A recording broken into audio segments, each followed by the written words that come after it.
this special live broadcast of the memorial service of Lieutenant General Solomon Dumeni Hawala. My name is Ilago Shitatala, and I will be your commentator for this occasion. We are coming to you from Ohakweenyanga Village number 1 on the outskirts of Ondangwa, which is the home of the late Hawala. Now, President Netumbo Nandi-Ndaitwah conferred a national hero's status on the late General Dumeni Solomon Hawala, who died on the 11th of August at the age of 89, which is a few days just before he could turn 90 on the 19th of August. Now, he was born on the 19th of August in 1935. So today the program is really set, and before we get into the formalities of what we are to expect for the day, the program began as early as 7:30 with the arrivals, where the general public really came out to pay their respects. The various arrivals include various dignitaries, members of the diplomatic corps, and of course the chairperson of the Council of Traditional Leaders, executive directors. Ambassador Emilia Mkusa, the secretary to cabinet, is also in our midst today. His Worship Tala Shaliefu, the mayor of Ongwediva town, is also in our midst. The regional governors are here, including the first citizen of the Oshana Region, that is Honorable Hofni Ipinge. Members of Parliament also made their way earlier this morning and are here to pay their respects to the late Lieutenant General Hawala. We also saw the arrival of Sophia Shaningwa, who is the Secretary General of the SWAPO party, and various cabinet ministers, including Natangwe Ithete, who is the Deputy Prime Minister, as well as Minister of Industries, Mines and Energy, including Madame Ithete. We also saw the arrival of Honorable Lucas Sinimbo Muha, who is the chairperson of the National Council, and His Lordship Peter Shivute, who is also in our midst. The Speaker of the National Assembly, Sara Kugongelwa Amadila, is also here in our midst, including the Prime Minister, that is Dr. Elijah Nguraire. We are still expecting the arrival of our former president and fourth president of the Republic of Namibia, that is Dr. Nangolo Mbumba, as well as the arrival of the children, the grandchildren, the representatives of the family, as well as the widow, that is Colonel retired Laimi Hawala. After their arrival, we will then see the casket make its way here, and just thereafter, Her Excellency Dr. Netumbo Nandi-Ndaitwah, who is the President of the Republic of Namibia, as well as the Chief Mourner and Commander-in-Chief of the Namibian Defence Force, will be making her way here just before the program can officially begin. Now, the program will be directed by Brigadier General Philemon Hidimonjila Shafashike, who is the Chief of Staff Policy and Plans. Well, just to give you a bit of information regarding the late Hawala, as I indicated earlier, he was born on the 19th of August 1935 at Efidilomulunga near Ongwediva. And Lieutenant General Solomon Dumeni Hawala joined SWAPO in 1962 and went into exile 2 years later, receiving military training in Tanzania, North Korea and the Soviet Union. Lieutenant General Hawala's military career spans over 40 years, serving as Deputy Commander of the People's Liberation Army of Namibia from 1975 until independence. After 1990, Lieutenant General Hawala became a key figure of the Namibian Defence Force, rising to the position of Chief of Defence Force in 2000, a role that he held until his retirement in 2006. Now, he is also recognized for his contributions and was decorated with some of Namibia's highest national honors, including the Order of the Eagle First Class, the Ombulu Wombashe Medal, and the Namibia Cross for Bravery Silver. Well, just before the arrival of the President, I am joined here by Colonel Peter Shilongu, who is the head of the Public Relations Department at the Ministry at the Namibian Defence Force, and he will really just be talking to us about the proceedings of the day and the meaning behind some of the events that will be taking place. Colonel, good morning, and thank you so much for joining us. Good morning, Elago, and good morning, Namibia. Yeah. As the nation prepares to lay to rest the Lieutenant General Hawala, what does this moment, represent, especially for the Namibian Defence Force? Elago, this is a sad news to the Namibian Defence Force and also to Namibia as a country, losing one of its heroes of the liberation struggle of Namibia. He was one of the stewards. He was a leader and a man who inspired so many people through his entire life of 40 years of military career or experience, particularly to former members of People's Liberation Army of Namibia. He led such a long time, and some of those who were even integrated within the Namibian Defence Force at early years of 1990. So to form up the nucleus of what we call the Namibian Defence Force today. Thank you very much, Colonel. We are now seeing on our screens the arrival of the fourth President of the Republic of Namibia, that is Dr. Nangolo Mbumba. Well, Colonel, as we continue our conversation, you served under his command, and while it was really early days in your career, I really want you to take us back to then, when he was Commander-in-Chief of the Namibian Defence Force, that is between the period of 2000 and 2006. What could you really, remember from his leadership? Elago, I joined the Namibian Defence Force in 1999, and by then, Lieutenant General Solomon Dumeni Hawala, he was an army commander, and he had the rank of Major General, and he was based in Grootfontein. The following year, in 2000, when I graduated as a private, it was not easy to meet generals being a junior, very junior. I was a junior at that time, so I could not have met him physically. But the year 2000, that was also the year when he got appointed as the Chief of the Defence Force. At the same time, he was also then transferred to the Ministry of Defence. By then, I was a field reporter and a photographer of the Ministry of Defence. That is when I used to see him at various ministerial events and NDF activities. Under his leadership, the Maritime Wing was commissioned in 2004, and also the Air Wing in 2005 was also commissioned to be a fully fledged arms of service. I can also recall very well that it was during his tenure he promoted the first female Brigadier General, Rauna Hamata, who served as a Director of Finance, and also later on she served as a Defense Attaché accredited to the Republic of South Africa. Another significant development was the acquiring of our first combat vessel, the corvette Lieutenant General Jerobium Dimo Hamambo from Brazil in 2004. We flew together with the late general to Brazil. To be specific, we went to places like Sao Paulo and Salvador, but also a number of recruit intake training and commissioning courses were conducted during his tenure, including also bilateral engagement with other defense forces in the region. Yes.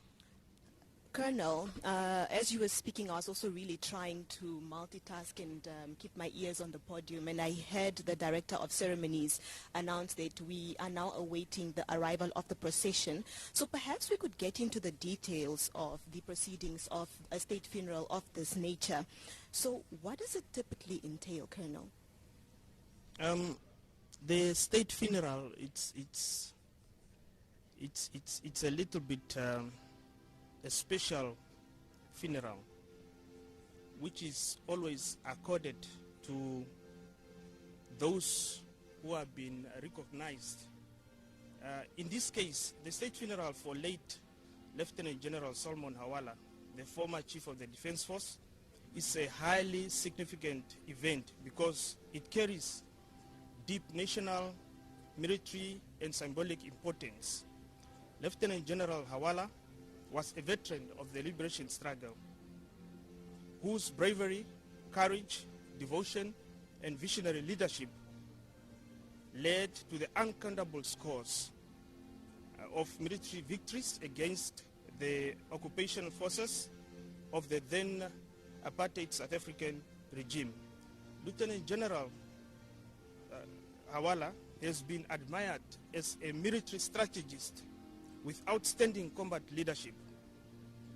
He participated in many battles as a junior officer. He also directed successful military campaign as a deputy commander of the People's Liberation Army of Namibia and participated in various strategic military planning operations. So after Her Excellency Dr. Netumbo Nandi-Ndaitwah conferred the national hero status and state funeral in honor of the late Lieutenant General Solomon Dumeni, who passed on the 11th of August 2025, the Namibian Defence Force has been entrusted with planning and carrying out the state funeral arrangement in a way that honors this veteran who was one of the stewards of the liberation struggle which brought independence of the beloved country, Namibia. As of now, we are expecting the casket to arrive just very close to the guard of honor, and that will be received by the guard of honor. And then the state funeral is being conducted with full military honors in accordance with the Namibian Defence Force all arms ceremonial manual, which makes the provision for the casket to be carried on a gun carriage pulled by a armed personal carrier. And this armed personal carrier, it's a symbolic of the value of the state funeral. In this case, the gun carriage is being pulled by an APC called a Mirko Bushket. Which is what we are seeing on our screens right now, Colonel. Yes, that is the Mirko Bushket armed personal carrier, which is now pulling the gun carriage with a casket on. For those of our viewers who do not know what the setup currently looks like, why is the gun carriage currently stationary, Colonel?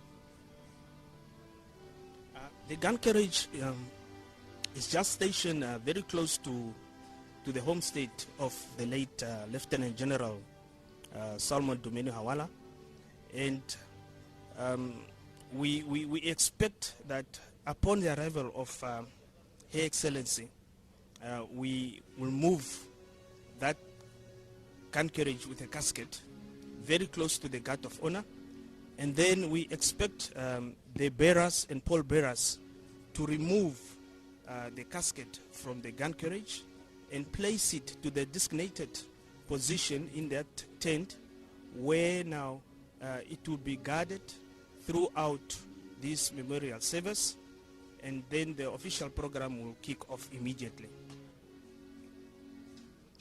It is also important to point out that once the casket has been positioned or placed in the tent, the bearers and pallbearers will withdraw, while the vigil guards will take charge of the casket.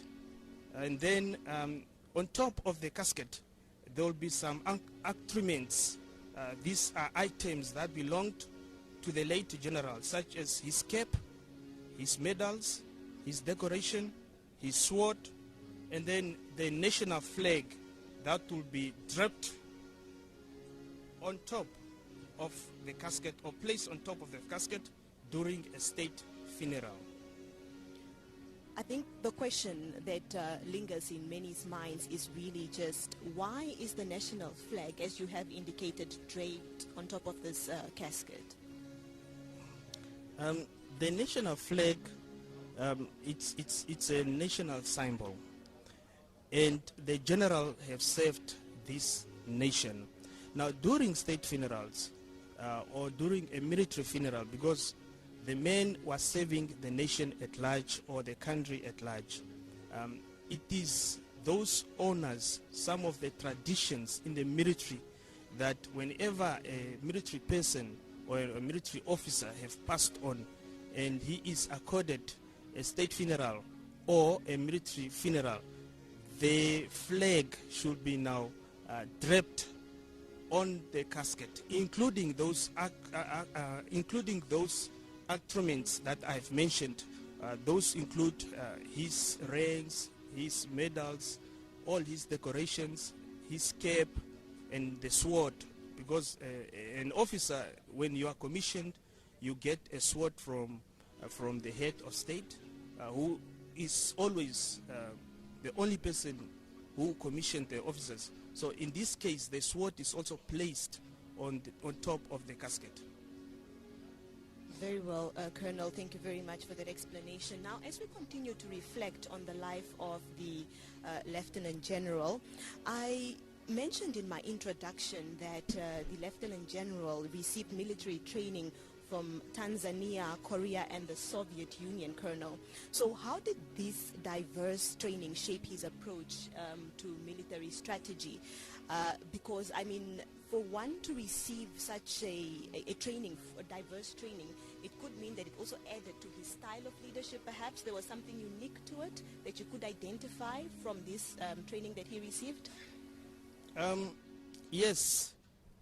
Lieutenant General Hawala was a brave soldier. He was, okay, maybe we can park the question for now, Colonel. Yes, as we are seeing right there on our screens, viewers, those of you who are joining us via our television sets or virtually, we are seeing the arrival of Her Excellency President Netumbo Nandi-Ndaitwah. Colonel, please take us through this process. Yes, we've just witnessed the arrival of Her Excellency, the President of the Republic of Namibia, and the Commander-in-Chief of the Namibian Defence Force, Dr. Netumbo Nandi-Ndaitwah. She will join the procession there, and they will now move very close to the tent where the memorial service is taking place. We are also, she just met now the Chief of the Defence Force, who welcomed her, and then they are now moving towards the casket. She's also been joined, or she is paying respect to the casket before the casket can be removed from the gun carriage. There she is. You see that she has just paid her respect, and then we are now expecting the bearers to move forward and remove the casket from the gun carriage. There they are. They are taking their position. They have to come very close to the casket.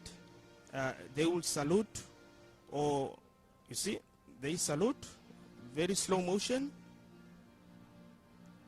Immediately after that, their headdress will be removed by the handlers. They will remove them, and immediately after that, they will move forward and remove safely with care, caution, and they will now remove the casket from the gun carriage and then move to the white tent where it is designated for the casket to remain during this memorial service. Apart from Dr. Netumbo Nandi-Ndaitwah being the President of the Republic of Namibia and Commander-in-Chief of the Namibian Defence Force, she is also here in her capacity as Chief Mourner, a significant title, Colonel. Yes, she's a Chief Mourner because she is also the Commander-in-Chief of the Namibian Defence Force. Then On the side of the military, we also have chief military chief military mourner. Okay. In this case, is now the chief of the Defence Force, Air Marshal Martin Kambolo Pinias. So, her being a head of state and the commander-in-chief of the Namibian Defence Force, that is her title whenever we have a situation such as this of losing one of our heroes. She resumed that title of being a chief mourner. And then we also have a chief military mourner who is now the chief of the Defence Force. So the casket has been removed, and we also have now pallbearers who will be walking alongside this casket. And this time around, all the pallbearers are brigadier generals from the army, and then we also have air commodores from the Air Force, and also we have rear admiral junior grades from the Navy. The picture or the visuals that are currently on your screens, you can see we have Air Commodore Uwanga, who is the Chief of Staff ICT in the Ministry of Defense and Veterans Affairs. This procession currently, it's led in front, the leading, it's the Chief Chaplain, Lieutenant Colonel Simon Kalitheni, who is the Chief Chaplain in the Namibian Defence Force. And then you have, okay, this is now the guard of honor that I was talking about, that they will pay a respect or an honor of receiving the casket as it arrives here at Ohakweenyanga, the residence of the homestead of the late Lieutenant General Solomon Dumeni Hawala. Colonel, you spoke about the pallbearers being made up of high-ranking officials. What are the reasons behind this? Each category of a government official or a general or has also those ranks or those officers who will be designated to be pallbearers. For instance, here we have a lieutenant general who served the Namibian Defence Force in the past. He is now accorded a state funeral, and those who are delegated to be pallbearers are generals. Last year, earlier this year, when we lost our founding father, the pallbearers were not brigadier generals, but they were major generals. So if we have also a cabinet minister, we will also have now the pallbearers will be not brigadier generals, they will be colonels. Right. So that's how it goes. It's according to rank structure and also to the seniority in government, and that's why you see that this time around the pallbearers are brigadier generals. We have seen the casket being placed on the stand where it will be during the ceremony, the entire memorial service. I think it is also expected to lie in state there.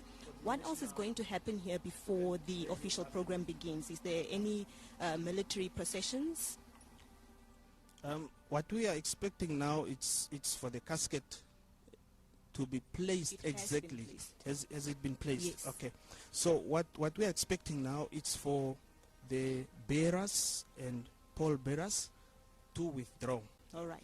The moment they have withdrawn, we have vigil guards who are coming in to take up their position to guard the casket. And those vigil guards are full colonels. And they are under the leadership of Brigadier General Abraham Mondela, who is the general also commanding 4 Artillery Brigade. So he will be in charge, or he will lead these vigil guards to guard the casket from now on until tomorrow morning.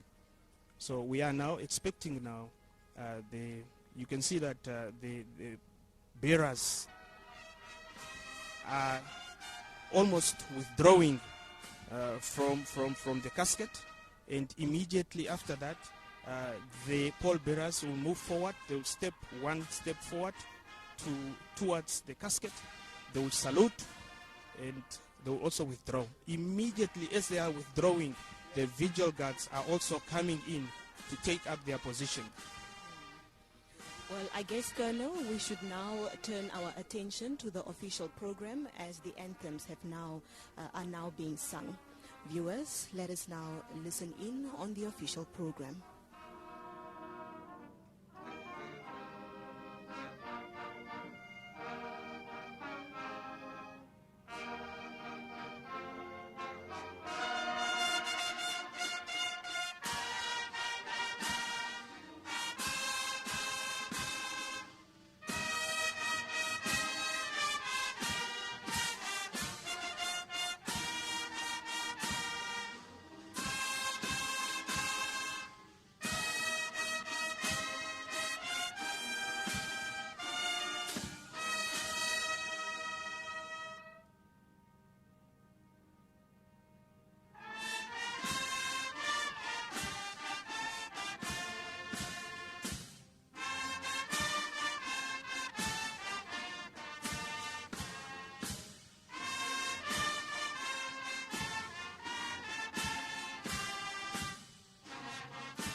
Let us all be seated.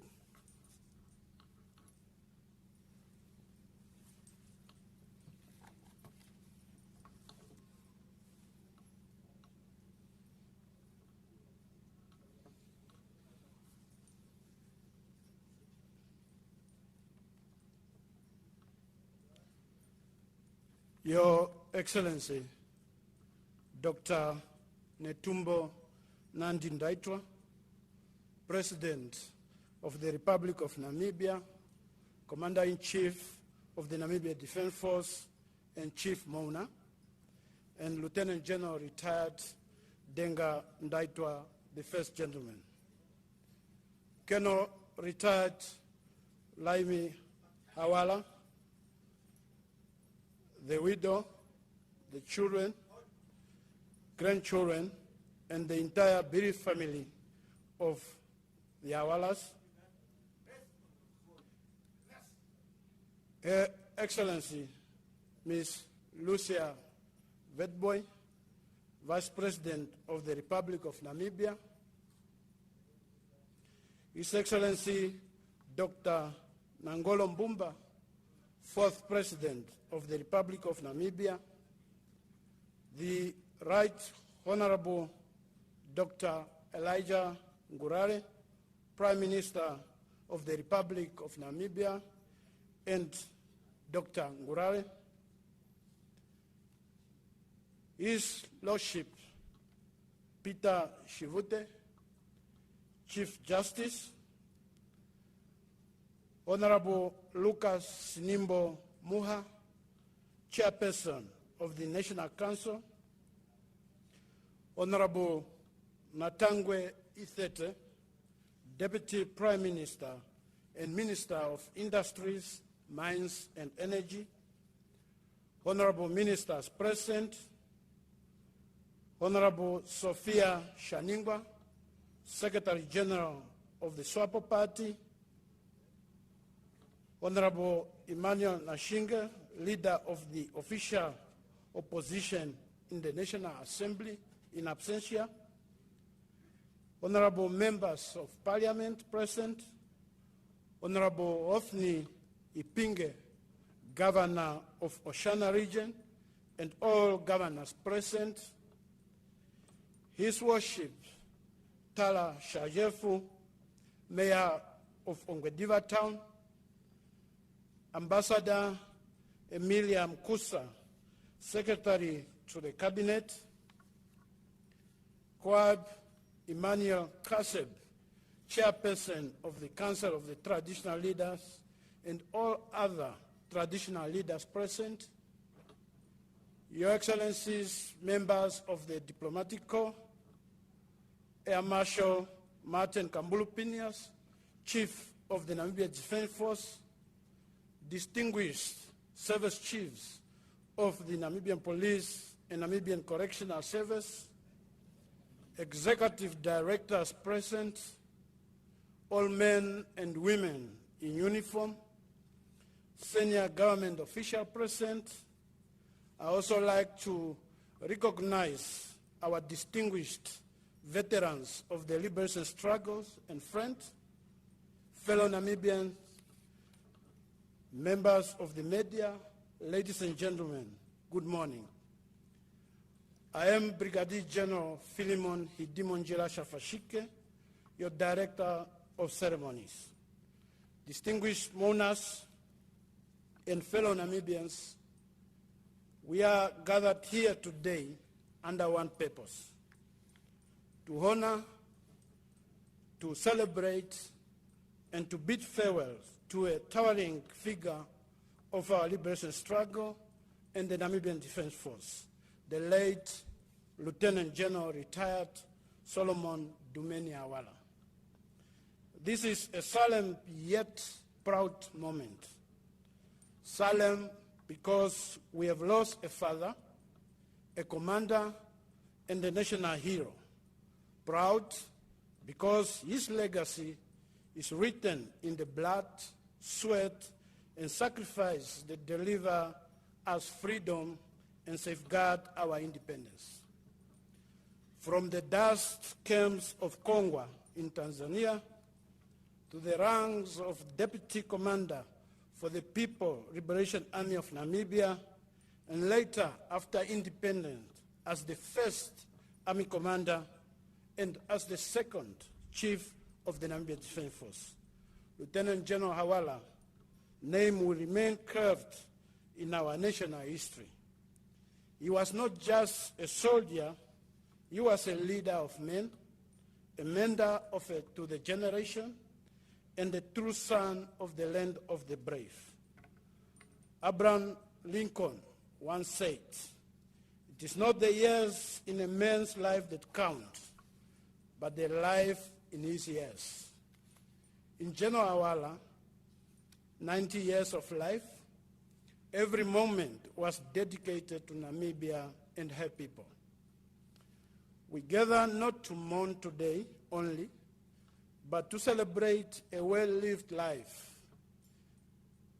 His was a race fought, finished, and kept with faith, echoing the words in 2 Timothy 4, verse 7, which says, "I have fought the good fight, I have finished the race, I have kept the faith." May Lieutenant General retired Solomon Dumeni Hawala, indomitable spirit, guide us as we carry forward the torch he lit for Namibia.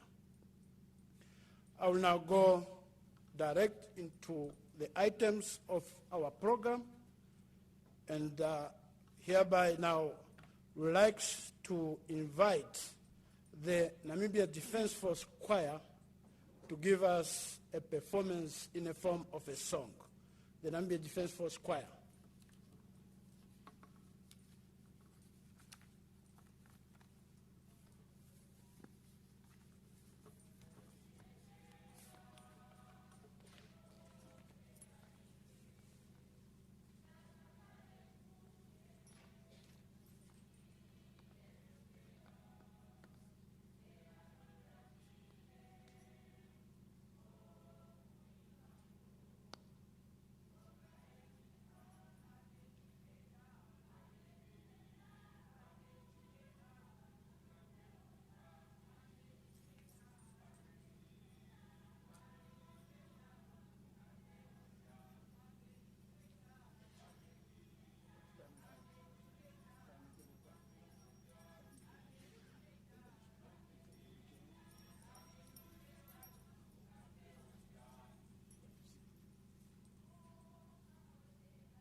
Thank you very much to the NDF choir for that uplifting piece of song.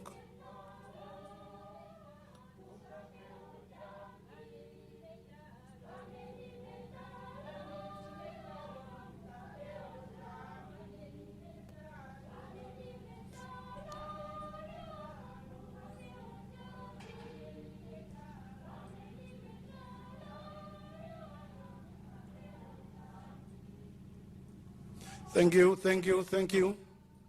NDF choir, thank you. I would like now to invite Reverend Aina Shetheni of Ongwediva Elsin Parish for the devotion. Reverend.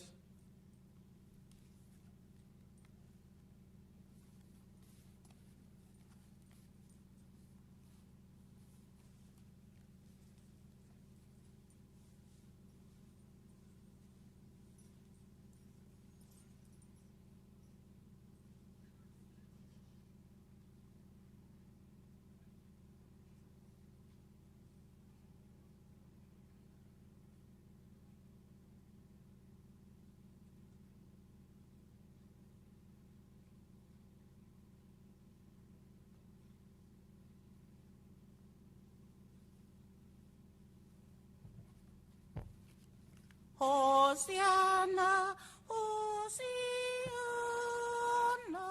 Oceana, Oceana, Oceana, Jesus Christus, Onawa, David Ongu, Te Medina Joma, Oceana, Oceana. Let the love of God, the fellowship of Holy Spirit be with you all today and forever, to comfort and to strengthen you. Amen. I'm going to read from the book of Isaiah, chapter 40, from verse 1 to verse 8. Isaiah chapter 40, from 1 to verse 8. Going to read in Oshiwambo, mu Yesaya, ontompolo milongone, kuza po verse otango, sigo verse ontihetatu. It reads, Kalunga ketu otati, hekerekeni antu yanje, a Yerusalema yatseni onkumo, yalombweleni kutya, ihepeko jawo jahulu, nonjo dhawo ngashingei odhavimwapo. Onde agere egero jawana muronjo dhawo. Ewi talikoromo kataliti, longekidhireni omwa onjira mombuga, paleleni kalunga ketu epola montale. Omasiru agehe nagafirwepo, ondudu adhihe nadhikumunwepo. Ikulundudu na ipalwe, nisiru kutumba na iyerekanithwe. Eadhimo jomwa otali holola. Na ya antota ekeri monako, omwa oemwene eshuvaneke. Ewi jati, uvitha, ondapura ndati, nandu uvithe shike, uvitha toti, anto eho yafa omwithi, nesimano jao ojafa ongala dhokerundu. Omwithi otakukukuta, nongala otadhiganya, una omwa tedipepithire ombepo. Antu kavulathane nomwithi, eno omwithi otakukukuta, nongala otadhiganya. Ihe ohapudha kalunga ketu, otadhikarasigo aluhe. Amen. O amwame maholike mu Jesus Christus, awiliki yetu pandodo dhaolokathana, awiliki yopa politika, awiliki yopa nthigululwakalo, awiliki yopa italo, oshowo atuheni amwameme aholike, ondenkunda medina jakalunga katatu gumwe, nondahala tukaleni mpano tuuviteni otuli mesiloshimpwiyu ewanawa lya Kalunga ketu. Ohapu tadi tulombwele mpano tadi popi ehekeleko. Nehekeleko tali yapo una pena uudhigu nuupyakadhi, una pena okulila. Ngaashi nena mpano tatulili omukwetungu etuthigapo. Otatu pumbwa ehekeleko, otatu pumbwa etalaleko. Nehekeleko tali tuzile mohapu de onjapuki. Odho ndi tadi popi wampata kuti aantu ayeho yafa omwiidhi neopalo lyawo olyafa oongala dhokelundu. Omwiidhi hagu kukuta noongala ohadhi ganya. Yoyo nga osymbol tuna nena mpano okweta oongala hamulwa iko poima pokaya takumonika nawa, ashike otuna osymbol ndjokutya tse otulipo twafa oongala dhokelundu. Hatukala tuopala, twaziza, tatulongo iilonga yetu, tatunyanyudha aantu no tatuyakula, ashike opena esiku limwe hatuhulupo no hatusi. Noshili ndjono inayiholekwa nando ogumwe, shasho hatuyimono aluhe mokati ketu. Omaso hatugubwa aluhe, ohatugamono nomeho getu, nongela ndoko ihaga gumwa tatutu hatugagumono oonyala dhetu. Aluhe otuli mugo. Oshili ndjono nge oyo yayi momitima dhetu, neno tatuvulihe kuhekelekwa. Shasho tune italo nenga ojakola kutya eno tse aantu otwashitwa twafa iimeno, hatusi no hatuhulupo. Opuna neshino tatulongwa kutya ohapu taiti longekidhileni omwa ondjila mombuga, paleleni Kalunga ketu epola montale. Omasilu agehe nagafilwepo, noondundu nadhikumunwepo, ni kulundundu naipalwe, ni sulukutumba ihe naiyelekanithwe. Otashi popi onkalamwenyo yetu. Shasho tatu popi ne ndishi omuntu kuulipo aluhe, hosi noho hulupo, otakutua ne kala ne uli ready, wiilongekidha, wategerera esiku lyoye lyokusa, shashi kushikucha unaki. Totala noondundu dhoye ndhili monkalamwenyo yoye, udhikumunepo. Totala niisulukutumba mbili monkalamwenyo yoye, uiyelekanithe. Totala no masilu ngageli monkalamwenyo yoye, ugafileko gaelekane. Opo esiku lyoye una jahuni natalia, otwaadhika uli nawa. Oondundu natango nendhino dho monkalamwenyo dhetu niisulukutumba mbino itaiparwapo ashike molwashoka twategelela eso lyetu talia, ashike otaiparwapo opo tukale nawa tuli naantu ooyakwetu. Una tatu popi oondundu, otatu popi inima yomonkalamwenyo yetu, wetenga kutya oshimo shilipo shipa kandili nawa naantu yakwetu pamwe, nenge pamwe ondangishike, shinga wete kutya shino shilipo shipa, ngo otoshikuthapo. Na shinga wete kutya mpano ndilipo nenda siluka kwe, kwalinga handiningi nawa shontumba ndiyishiningiwe, nena njono esilu jilipo, ongwe mwene natango unokulifilapo, shasho ongwe mwene uliwete. Oondundu dhimwe dhili monkalamwenyo dhetu onenene, unene nonkondo dhakoka. Tashivulika nangwe mwene dhikunyenge kukumunapo. Shoto nyengwa kudhikumunapo, ithana gulwe, ithana yalwe, yoye kukwathe. Pamwe puko joyo ja unene pombanda ndena ngwe mwene ito ulivuluwe, otovulu kupula yakwe ni ontumba, eta ekukwatha, ondundu eta mwikumunapo njo. Elalakano jo hapu ndino, ojahala antu ayehe yakaleli nawa, shoyeli kombanda evi. Tuli nawa ando harmony ipopiwa, muno mbili, mune nyanyu, ekwathathano, okwendathana, okuholathana, inima ihiwina yandola teihura, oshoka tse katushia mpano aluhe. Nena mwame maholike shotatulileni omsimanekwa wetu, tate Solomon. Atuheni na tudhimbulukwe ninga okutya, tate Solomon kepo okwaya, nokwaya kegumbo jaluhe, shashie omuntu ashitwa afa ongala yokelundu njo haikukuta, tsena tseni watu hosho twashitwa ngao. Onde muhalela ehekeleko jituzile kutate Kalunga, nonkondo, onkondo ngazo dene dhokolutu, osho onkondo dhomeitalo. Opo tuwapo kupita mumo upsakavi, gamba daevi ngatujeni ngashingei. Natugalikaneni. Kalunga kisilo hendalike wakala mukombata mbada, atutsongolo koshipala shoye Kalunga ketu, opo tuithane dhina joye jasimana, likale mokati ketu.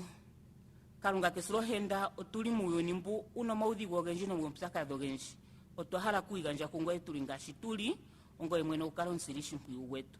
Pano twakongala no tangudumana, okulongekidhira nkwetu tukensindikile keumbo ja hugunina kalunga kesilohenda kala pamwe natse tuyambe kangwe eto tupe onkondo eto tukwatha eto tugamene ngo eto tushigi shotulimpa tugalikana kalunga kesilohenda uhekereke shiri umserekazi anona yathigwapo anashilonga pamwe akwanezimo naye hembo kataniko ruhodhi omorwa tatekuru Solomon kalunga kesilohenda tatuyindire ngeyo shoko tushikutia ngoro kouli okotokala aluhe uilongekidha okutukwatha nomomathimbo guudhigu ilano tukale noshimpwiyu nena nosigwa aluhe amen.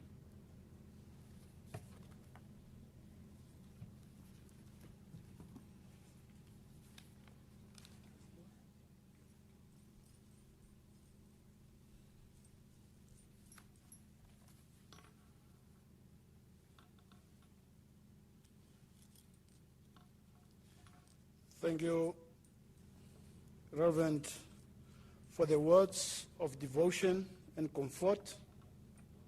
I now request Lieutenant General Retired Martin Shally to deliver the eulogy. General Shally.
Allow me to remove my gloves very quickly.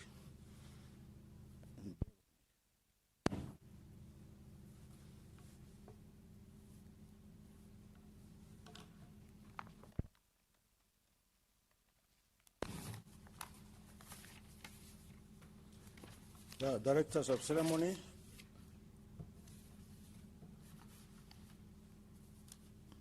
I thank you for giving me this opportunity to speak on this occasion.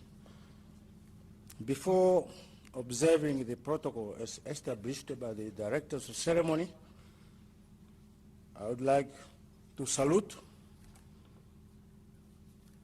Comrade President Netumbo Nandi Ndaitwa,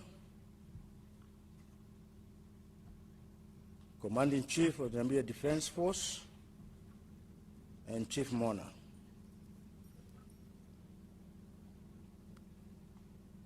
Comrade Laimi, Colonel Laimi, Hawala, the children,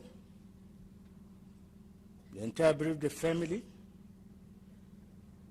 Tatekuru Johannes Hawala, and the Kuku Maria Hawala, former presidents, fellow veterans of the National Liberation Struggle, men and women in uniform, Chief of the Namibian Defence Force, Inspector General, CG, Commissioner General in full.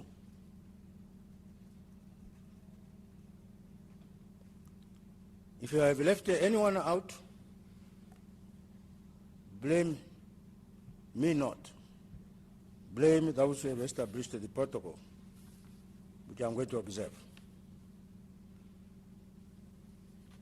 Before I start, because we are used to eulogies written by other people other than the person we have come to mourn.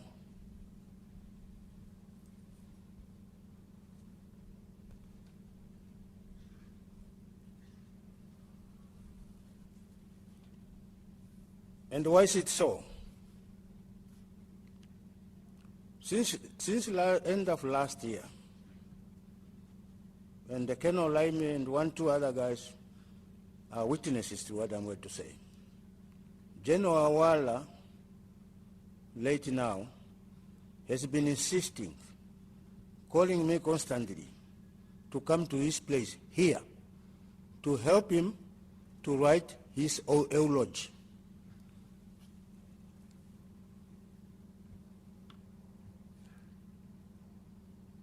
Well, he mentioned it the first time.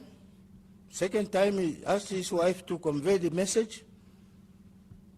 I called him and said, I cannot sit down with you and write your eulogy while you're still alive. Where have you heard such a thing? No. My story is because I say it's eulogy because this is exactly what I'm going to tell you, and agree with you is what I want to be read when I die.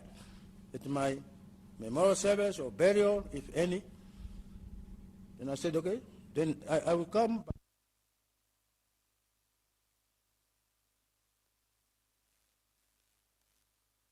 26th and 27th of last month, July, a few days before he died. He called me to come. His wife, widow now, also chipped in. Oh, when it take we fanango, anusingo usite kulomba that. If it's a code, I cannot decipher it, unfortunately, but I'm going there. Yeah. Long story short, I came. His condition, I could see, was a bit deteriorating, but very well. First day 4 hours, the last day 5 hours. And then I left. There were two things he has asked me to do. It's that one. The other, he said, come with a draft. He called me and he was dictating to me what he wants to be contained in his birthday message, which he had planned for tomorrow, 6th of April, and knowing that that is going to be the burial day. As a result of that meeting, we came out with two documents. One is a speech, birthday speech. The other is what we agreed to call it, My Life, My Story. And that's what I'm going to read on his behalf.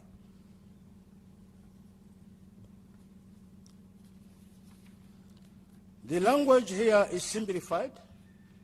In fact, I forgot one thing. We were supposed to have met on the 3rd of September to actually look at to refine both the birthday speech and My Life and My Story, which insisted is still eulogy.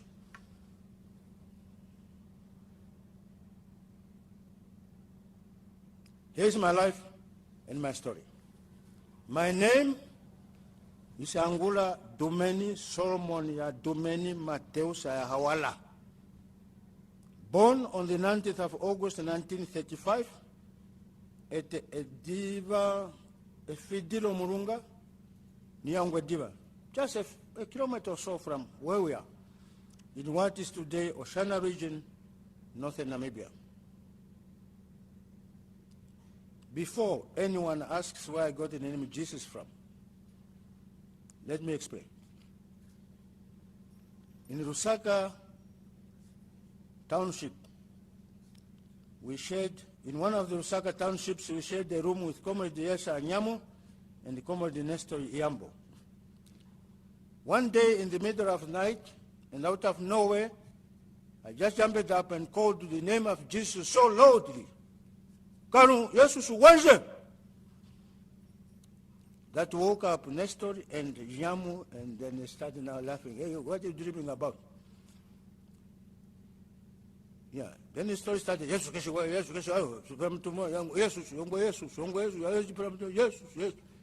I used to get angry, but over time, got used to the name. So, the two being now Nyamu and Nestor being the characters they were, began to scold me and so forth.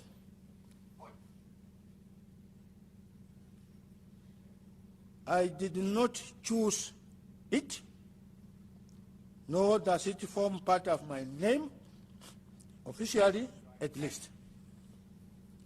My parents are Dumeni Hawala.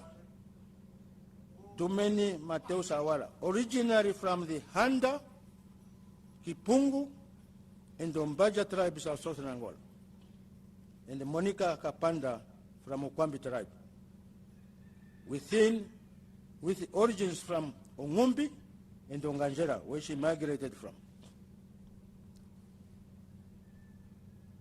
My parents met in the Ongwediva area.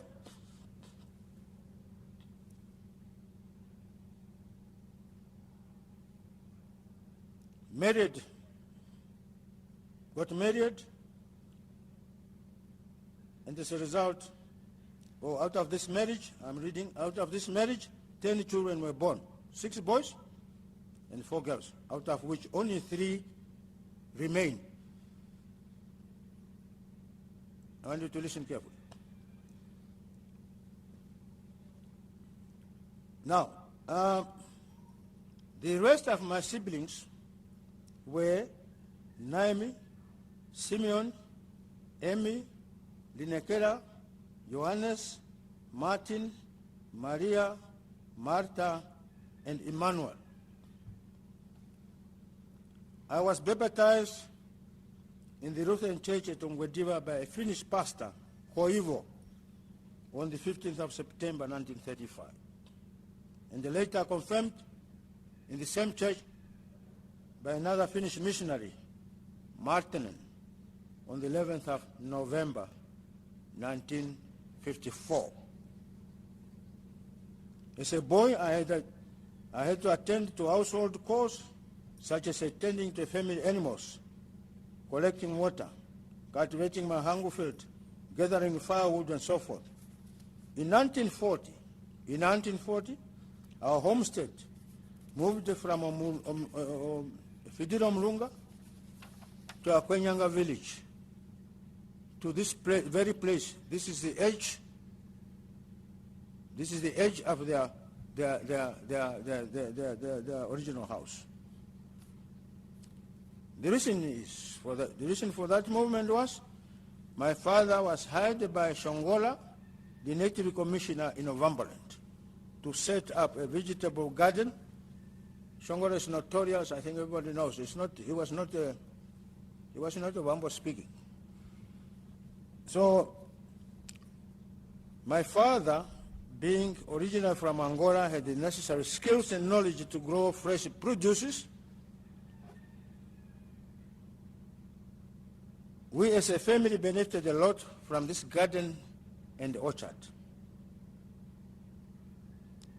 which was set up solely to supply a few whites who were residing in Ovambaland, from Nanjokwe, from Ngela, Elimi, Ondangwa. Ushakati did not exist at that time, and also one or two other places. He did not name them. As regards education, I was fortunate enough to have been born and raised near a Lutheran mission station at Ongwediva, where I had the opportunity to attend school up to standard 4 in 1953.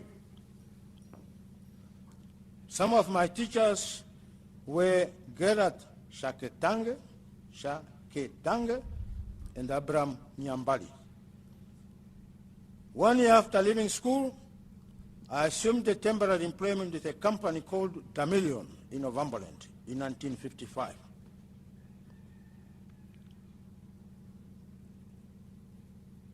In talks with him, we had some faded minds around this, but the spelling of the company and all that, but it sounded like Damilion. I tried to see if I could get information more on it. I did not. Now, in 1956, I decided to seek a job through Southwest African Native Labour Association, SWANERA, at Onjonjo in the general area of Ondangwa. The recruitment process required that you were to be tagged to indicate your job category and placement.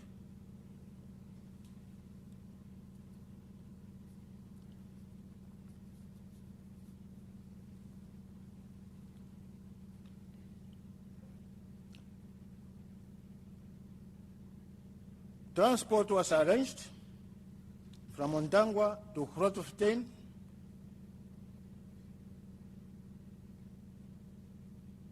by the Southwest Africa, by SWANERA. It was not the most comfortable type of transport. Nevertheless, it was arranged up to Grootfontein. And from Grootfontein to various railway stations across Namibia, which were also known at that time as labor distribution points for contract laborers. At that time, you had no choice where to be deployed, so I ended up being posted to Okahanja. Here, at Okahanja, I worked as a hotel.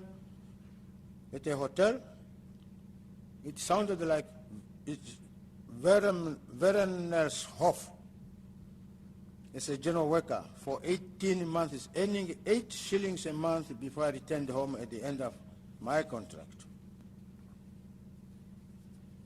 My 18-month contract in 1958, aged 23 years. And through SWANERA, I got a clerical job at Poop Service in Walvis Bay. One of my main functions was book and stockkeeping and ensuring that anti-theft measures were enforced. I repeated this last part. Ensuring that anti-theft measures were enforced. At the end of my contract in 1962, I returned to Vampland, basically home. End of 1962,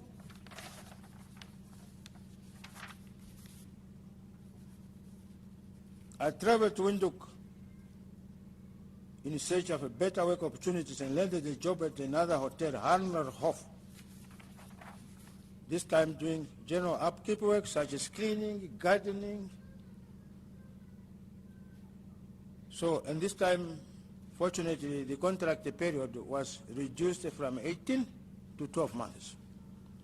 Between 1962 and 1964, at the time of the construction of the Ondangwa-Shakati Road, I was one of those hired as a casual worker and helped build Okanjengedi Bridge and the Ongwediva Bridge and 2 or so earth dams. As a contractor laborer and like many others, I endured hardships at the hands of the regime and the segregation system of apartheid and colonialism. I felt at first hand that we as Namibians had to do something to end it once and for all. While working in the south, Ushimba, in brackets, I had the opportunity to attend political mass mobilization meetings organized and addressed by SWAPO leaders and activities, mainly while working in Walvis Bay. Their preaching of the gospel of liberation opened my conscience and greatly helped me to understand the harsh realities and conditions imposed on the indigenous natives of Southwest Africa. In 1964, my friends Alphonse Vestire from Harushu, Peter Stongeni, and I decided to join SWAPO and the liberation struggle abroad. None of us were card-carrying members of SWAPO then. Our journey into the unknown. I see Dr. Takarumbi saying, where is this journey into the unknown coming from? It comes from your book titled The Journey of the Unknown. So it's not no violation of any copyright here. So now into the unknown,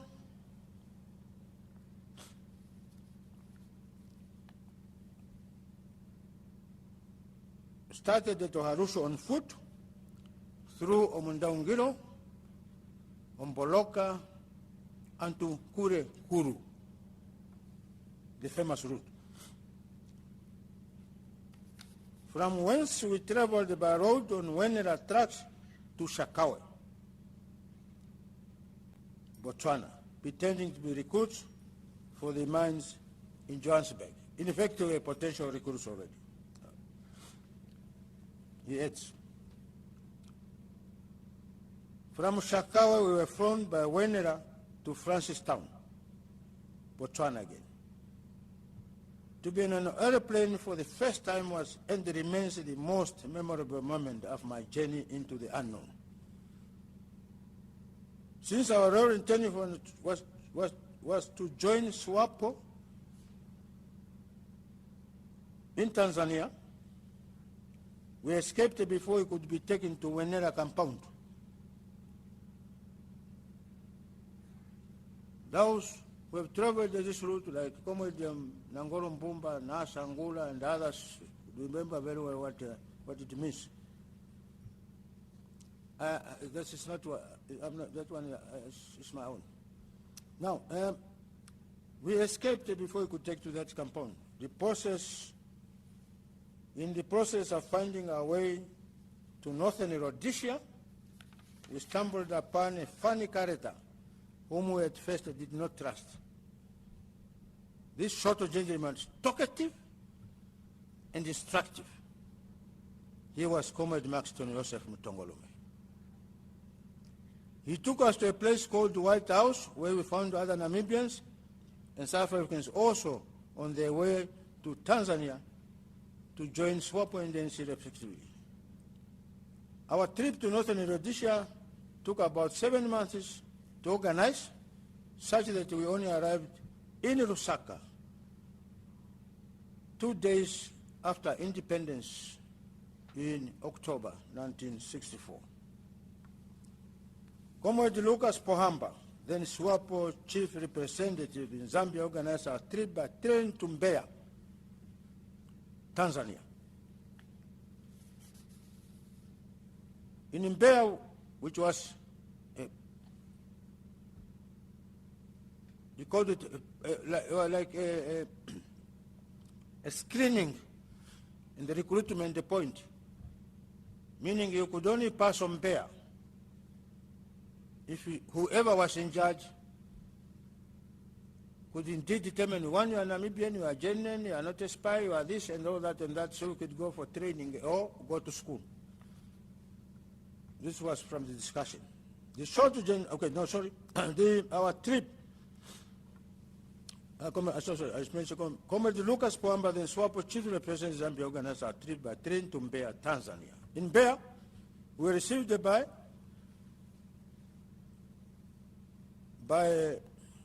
Comrade Peter Nanyemba, Comrade Tobias Ainyeko, Comrade Freeman Shuya Castoroli. The later drove us to Kongwa Training Center, Castoroli that is. Both Castoroli and Ainyeko were completely the opposite of Maxton Joseph. Quiet and soft-spoken, and seemed always in deep thought. Comrade Tobias Ainyeko apparently was assisting Comrade Pinanyemba to escort Comrade Johnny Otto Nankudu's group, which we also found in Mbeya, en route to Namibia, something we only learned about after the battle of Muguru Wambashi. Among the comrades we found at Kongwa, when Castro took us there, were Titus Mwelepeni, Peter Hambia, David Dushona, Peter Hambia is repeated to could be Peter Shinyafa. Okay, let's leave it at that. Then our training included at Congo included political education, skills at arms, guerrilla warfare tactics, communication, reconnaissance, security, first aid, and officer administration, among others. In the interim, some comrades were sent for further training to countries such as China, the USSR, Algeria, and Egypt. In December 1968, I was in the group of 10, which were 10 comrades who were sent to North Korea for military training. I was so happy that the group leader was Comrade Alphonse Vestile, my friend from Arusha, deputized by Comrade Raymond Busiwalelo. For records purpose, the other members of the group were Frederick. By the time we were writing, he was the only survivor from this group.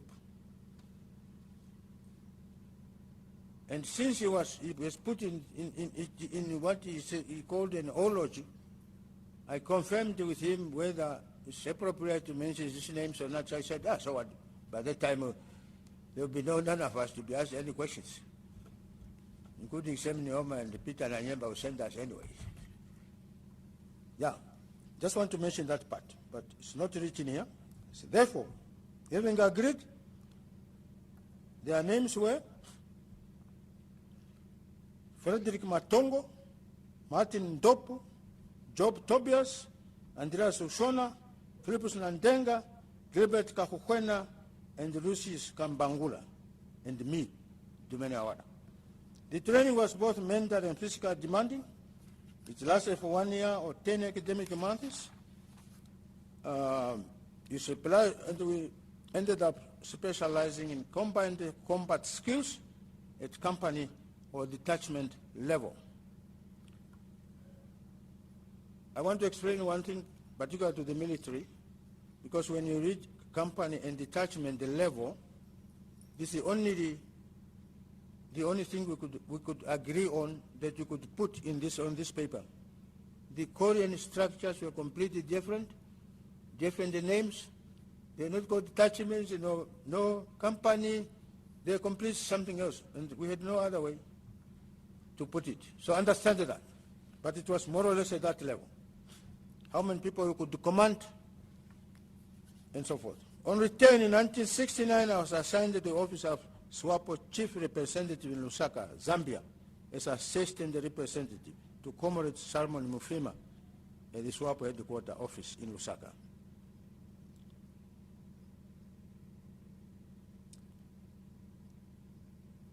The Tanga Consultative Conference made very crucial and important decisions which helped to reorganize and restructure the movement in conformity with its aims and objectives. Wings were established, and this included the People's Liberation Army of Namibia, the successor of the Southwest Africa Liberation Army Army, with clear lines of command and control. Appointments were made to key positions were also made here. So there is one element I just want to mention. When I asked him whether he attended the Tanga conference, he said yes, but I don't want it mentioned. I don't mind anybody else mentioning it, but it will not be part of my eulogy. It was like he was going to read it himself. The Tanga conference put emphasis on that. So in 1970, I was appointed the deputy to Comrade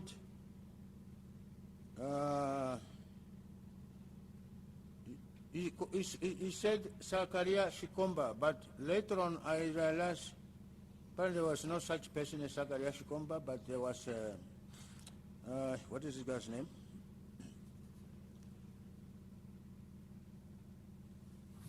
I have it somewhere. That's for records.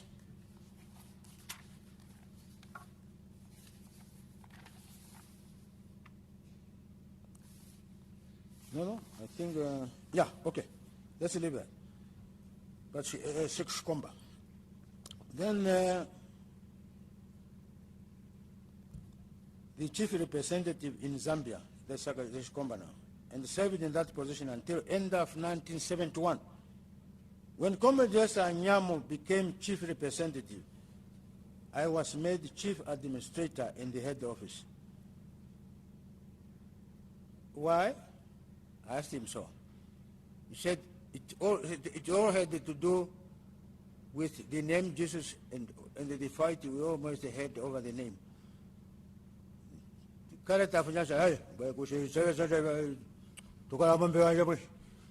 So things like that. Yeah, then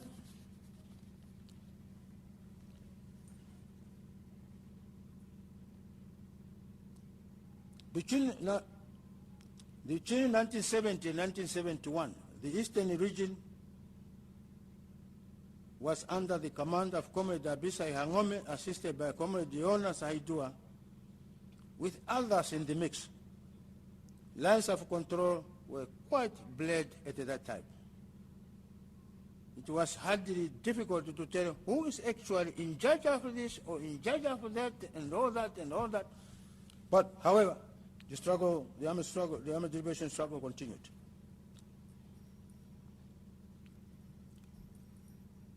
Those men at that time, small in number, well-trained, well-equipped, mentally, physically, conducted a very successful guerrilla campaign in the capital district by way of raids, ambushes, sabotage, laying mines, and by doing so inflicted losses and damage on enemy equipment, personnel, and morale. Various types of enemy equipment were also captured and displayed later to the international community. It is because of these bold actions by the gallant combatants of Planet that our people in Namibia were motivated to rally behind SWAPO of Namibia. Personally, and so is the case with many others, it cannot be less true. At the fall of the Portuguese Empire in 1974, thousands of many young Namibians began to flee to Namibia, to flee Namibia to join the armed liberation struggle the SWAPO was waging. It was a just cause. In view of the dynamics, I was then assigned to Sinanga to relieve Comrade Hamtenya Wandadi, who was the most senior commander at the front in the absence of Dimo Amambo, who was already leading Operation Namibia from southern Angola. In 1975, the Secretary for Defense and I read this again. In 1975, President Sam Nujoma and Secretary for Defense and Transport, Comrade Peter Nanyemba, appointed the 3 assistant commanders of the armed forces, to Comrade Dimo Hamambo, who was the commander of the armed forces. These were, in order of seniority, Jonas Aidua, Solomon Hawala, and Patrick Yambo. To effectively plan, coordinate, and execute the military campaign against the enemy, these assistants were assigned as follows. Jonas Aidua was sent to Angola to directly work with the commander of the armed forces, Dimo Hamambo. Hawala and Lungada were assigned to take care of the operations of the Eastern Military Region, whose area of responsibility included the Caprivi Strip and, for geographical reasons, some parts of Angola. Under my command and supervision, many successful operations were conducted, during which heavy losses were inflicted on the enemy. I have also personally participated in the planning and the actual execution of many battles. I choose to highlight but just a few. There is a battle of Rwanda here. I just want to seek permission first of all, seek intelligence of, I guess, Comrade President here and the Commander-in-Chief, whether I should give, they are not long, I should give details of these battles or not, or read the whole thing. There's only a few pages left, or should I, it's possible to summarize. I don't know how I'm going to summarize somebody else, whatever. If I can continue very quickly. The Battle of Rwanda.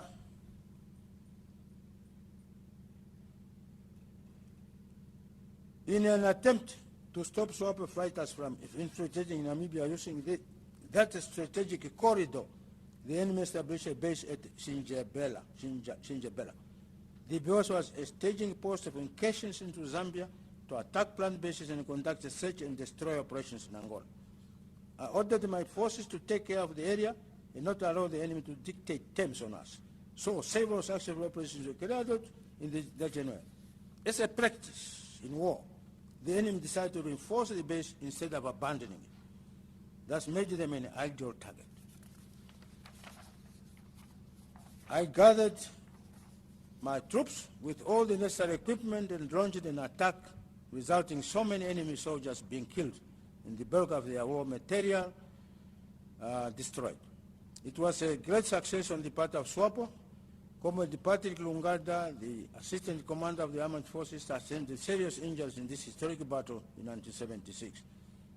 So, leaving only me in charge. After the battle, I ordered the regroup at the Kongamash. I'll not read the rest, but the last sentence, mind you, this was at the time when diplomatic initiatives were at their highest peak in Southern Africa. Katima Mulilo Base.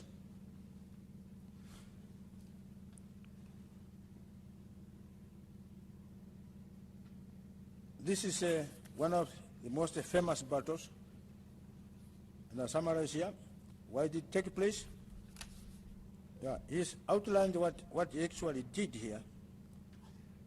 So, after the Kasinga attack, May 74, the High Command of Plan issued a directive to all military regions to plan and attack enemy in revenge for the massacre that claimed innocent lives of fellow compatriots, many women and children.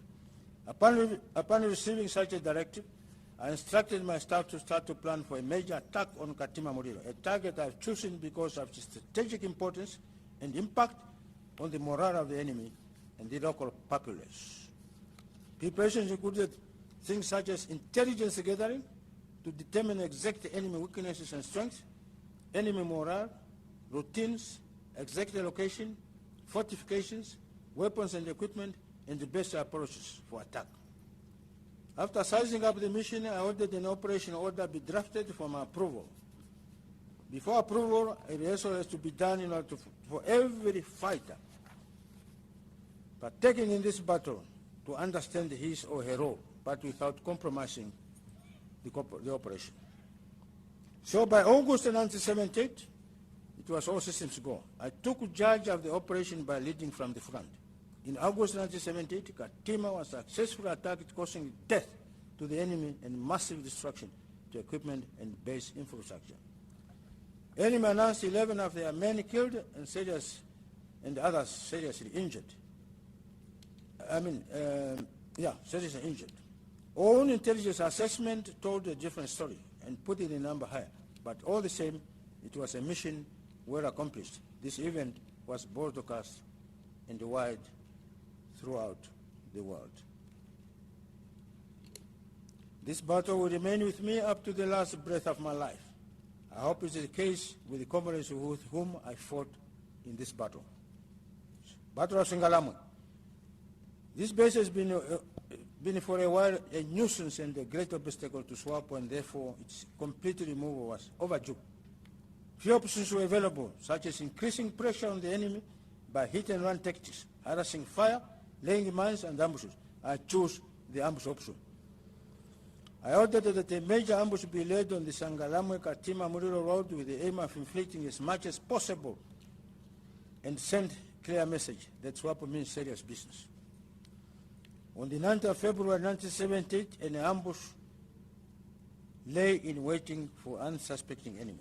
As enemy approached and entered the killing area, they were met with a hail of fire, death, and destruction. The most senior commander in the convoy was one of the first to die.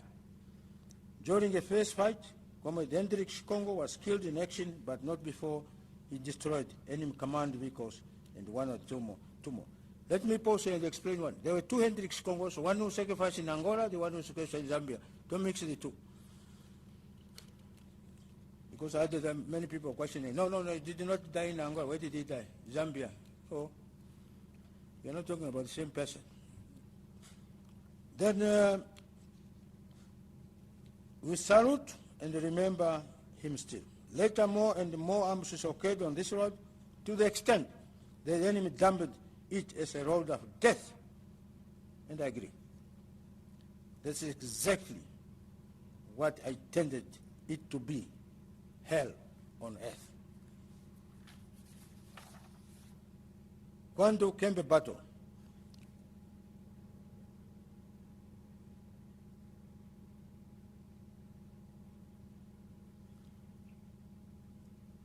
for some strange reason, the enemy designated this base as a camp. To me, it was still the same enemy, camp, base or not. On the 3rd of March, 1978, a correction was made there. Later on, the battle actually started on 28th and ended on the 30th or 1st of March. This camp was attacked and destroyed completely. I remain glad that I was there. In 1978, the Zambian government ordered the SWAPO to cease military operations from Zambia until further notice, a notice that never came. The rest is history. In 1979, a military council meeting was convened with the aim to critically look at the political and military situation obtaining in Namibia. Very important and crucial resolutions were taken, among others, that the positions of assistant commander of the armed forces be abolished and instead elected to have only one position of army commander. I was appointed as, one position of deputy army commander. I was appointed as deputy army commander, a position I held until the end of the war in 1989. This meeting of the military council critically analyzed enemy capabilities and intelligence with the focus on the newly established counter-insurgency unit Kufut and the yet to be formed SWATF. It also looked at a plan and the yet to be formed SWATF the following year, 1980. It also looked at the plan weaknesses, to be formed, SWATF, Southwest Africa Territorial Force, to be formed the following year in 1980. Gracie Jacobi, seated there, was one of the first Kakunyas. So, it also looked at the plan weaknesses, strengths, organizational structure, plan and operational readiness, training and doctrine, logistical organization, command, control and communications, and the third issue, diplomatic maneuvering, leading to closure of the Zambian borders, and other matters related to effective guerrilla campaign against the enemy. So, after thorough consideration of the situation, passed a very crucial and important decisions. So, the positions of armed station commanders were abolished. The general staff was created with all the necessary branches, such as Army Commander, Deputy Army Commander, Chief Protocol Commissar, Chief of Staff, Chief of Operations, Logistics, Artillery, Engineer, Communication, Intelligence, Counterintelligence, Reconnaissance, and people appointed to those positions. The same was duplicated at the military regions, now renamed fronts and brigades. Training centers were restructured and reorganized to conform to the fighting doctrine. Approved the transfer of forces from Zambia to Angola, leaving only those allowed to defend our settlements like the Onyango Education Center.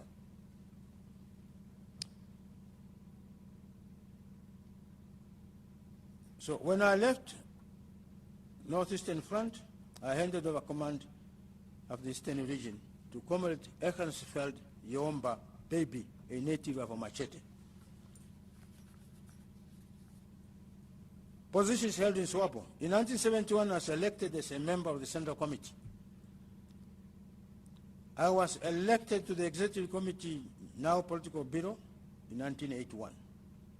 This appointment effectively made me both a senior national and military leader. While in Angola, I physically took part in several battles, and amongst the major ones was what the enemy called Operation Smokeshell, launched on 10th of June 1980 against the plan headquarters, Shilongu, situated in Colonial province of Angola at the time.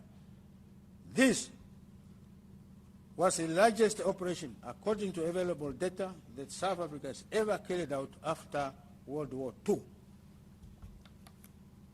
Mission: break plant backbone and render it a devastating blow. Was the mission intent? Alas, that was not to be. On the contrary, the enemy suffered heavily at the hands of our fighters. Yes, there were heavy casualties on both sides and the great losses in equipment. This battle lasted for about 10 days, which explains the ferocity and the scale. I remain proud to have been part of it and salute all those who were there with me.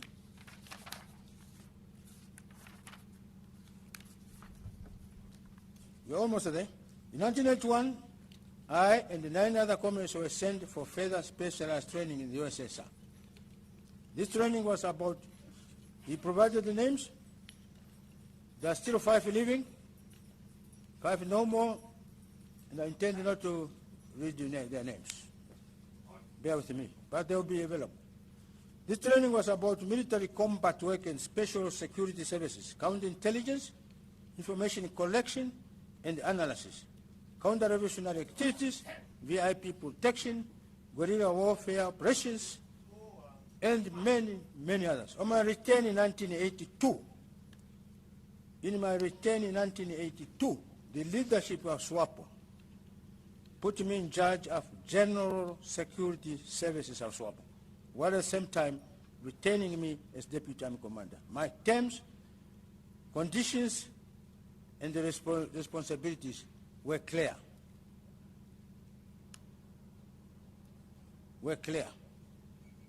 He provided the house. I'm not going to read that here. So we're going to discuss this issue further. But for today, I'm not going to read. The enemy, in that meeting, when he was given that mission to head the SWAPO special, what do you call it? Special Security Services. One of the things that were emphasized, not by 1, not 2, not 3, by people who attended the meeting, was this: the enemy seemed to be hard at work to infiltrate our movement and disrupt our revolutionary struggle. That must be stopped. Therefore, we choose you to lead the counter-revolutionary struggle and clear the ranks of SWAPO of all enemy agents. I'm not going to read those. I said that, but the story will be there.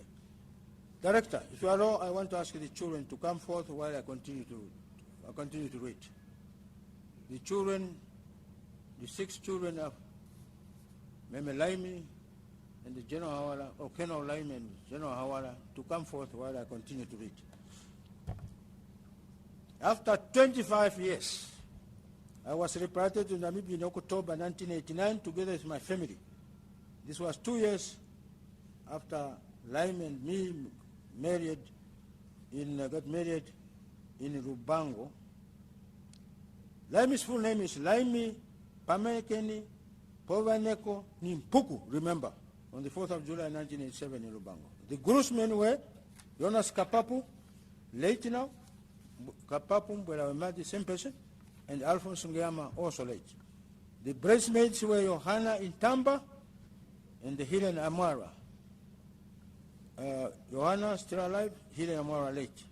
Our marriage is blessed with 7 children, 4 girls and 3 boys. You see now 4 girls and 2 boys. One of the boys, Erago Kongora, has passed on. They are in that order. Yes. Right? Yeah. Yeah. Yes. Hey. 2 girls on the flank, 2 boys in the middle. Yeah. They are Tueni, Emi, in this order. From your left to right, As you seated, Elago Kongora, late, Nambo Sofia, Linekera Karunga Hawala Amtenya, the boy. Now, the next one is Tapopi.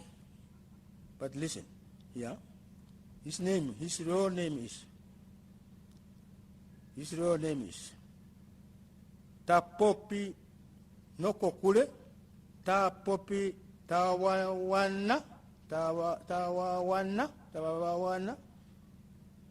Tawele Renge, Taningirenge Nai,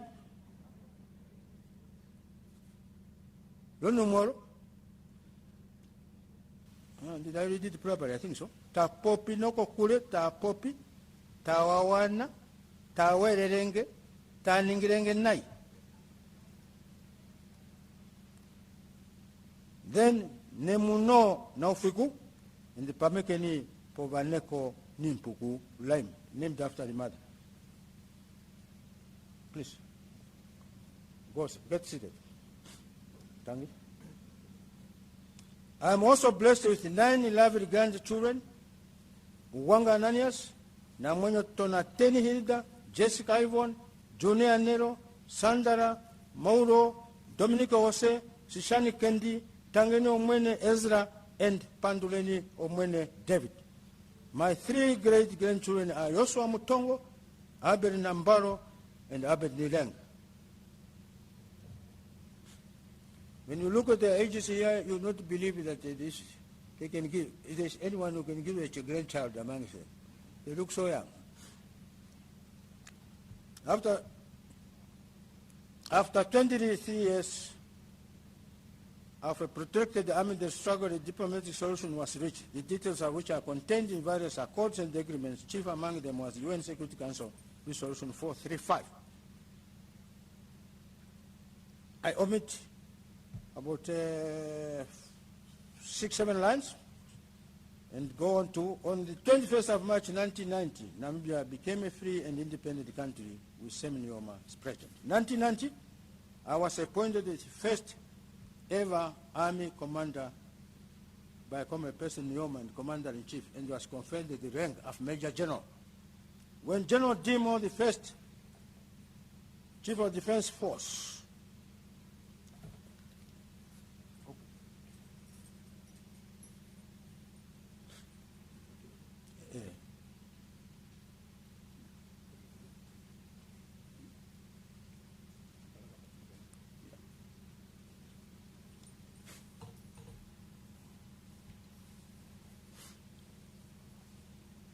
when General Dimo Amambo, the first Chief of Defence Force, retired in November 2000, I was appointed to replace him with effect from 1st of December 2000. I was promoted to the rank of Lieutenant General. The NDF Chief of Staff, Major General Martin Shari, replaced me as Army Commander. I served in this capacity of CDF until my retirement from active service in 2004. General Martin Shari replaced me as CDF in 2004. During my tenure as both Army Commander and CDF, between 1990 and 2004, I've seen how the NDF has transformed so quickly, and 35 years later, it is a force at par with many of the finest militaries in the world. 35 years later, the NDF is at par with the finest militaries in the world.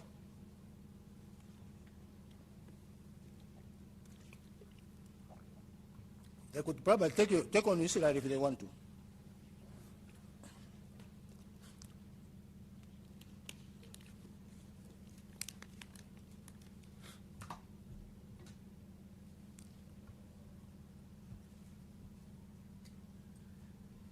During the 14 years I served in uniform,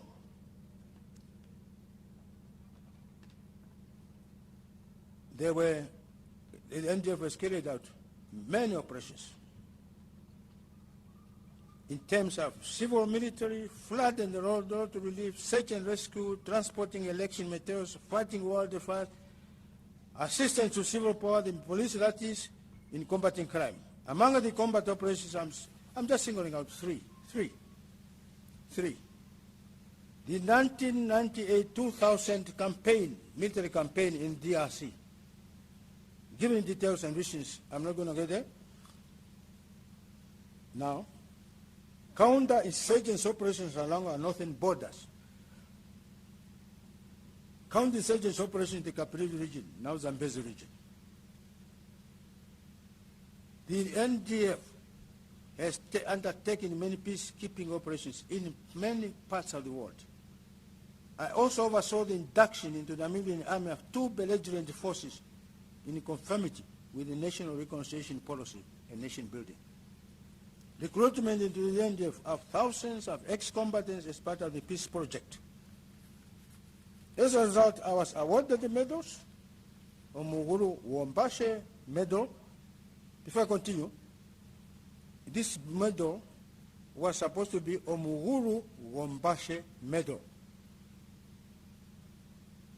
But the medal itself, I also have, many of us have this, it's written Omuguru Wombashe, so don't try to quickly correct it. It's Omuguru Wombashe. Namibia Cross for bravery. This one is not given to cowards. NDF 10 years medal, this anyone can get. So after retirement, I went into farming in the communal areas of Oshkoto and the Oshana regions. I was among the few lucky ones to receive a settlement farm and later have a house built and handed over to me about 2 years ago.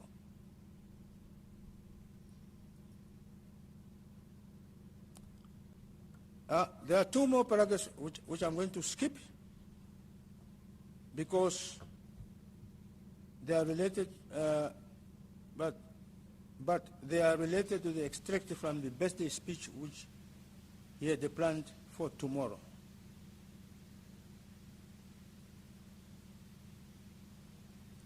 And it goes like this. When I die, this is what he was going to tell us we are going to attend his birthday. This is from that extracted from there. With the 2 paragraphs because they are more or less restated. When I die like I shall one day, I want to die in peace. I will die a happy man knowing that Namibia is free forever and is at peace with itself. For too long, the Namibian people have made the supreme sacrifices. For too long, our people have waged a just struggle against the enemy. For too long, people have yearned for genuine freedom and independence. My story cannot be complete if I don't pay special tribute to so many heroes and heroines of this great land, past and living, to all my fellow warriors for freedom, to all Namibian patriots who together have borne the brand of apartheid and ruthless oppression.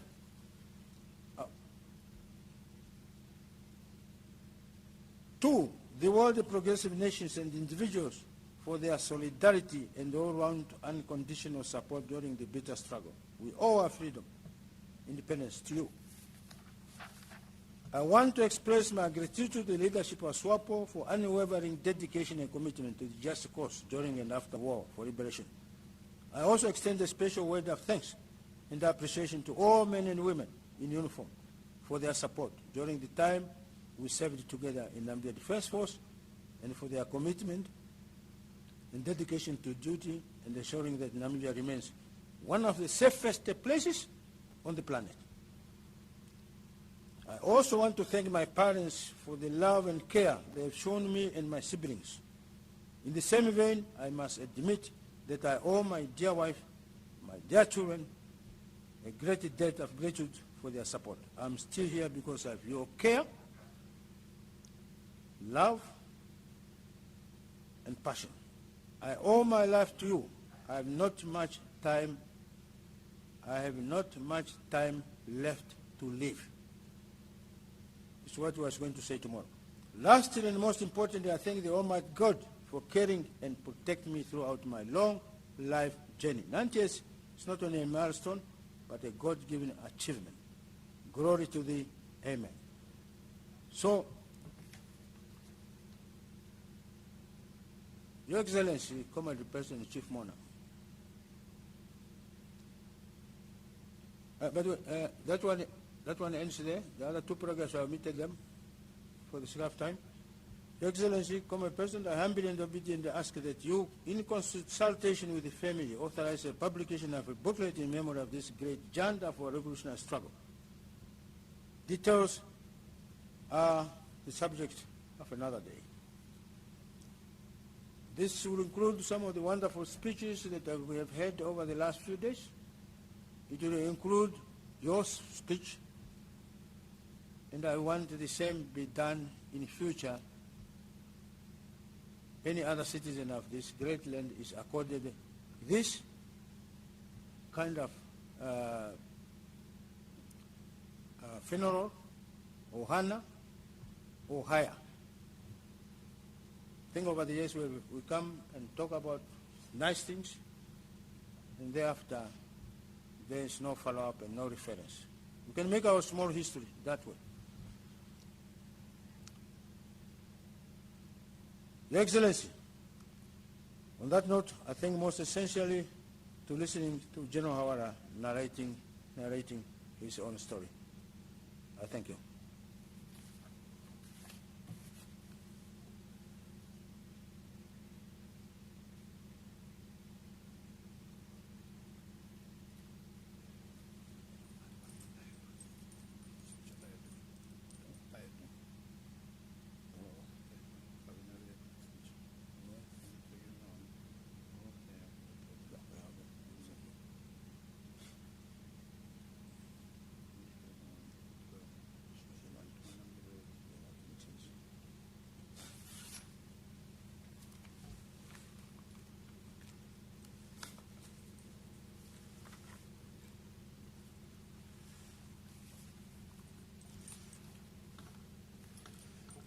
Thank you very much, General Shali, for those words that remind us of the legacy of Lieutenant General retired Solomon Hawala, and also to make us to be part of his life journey.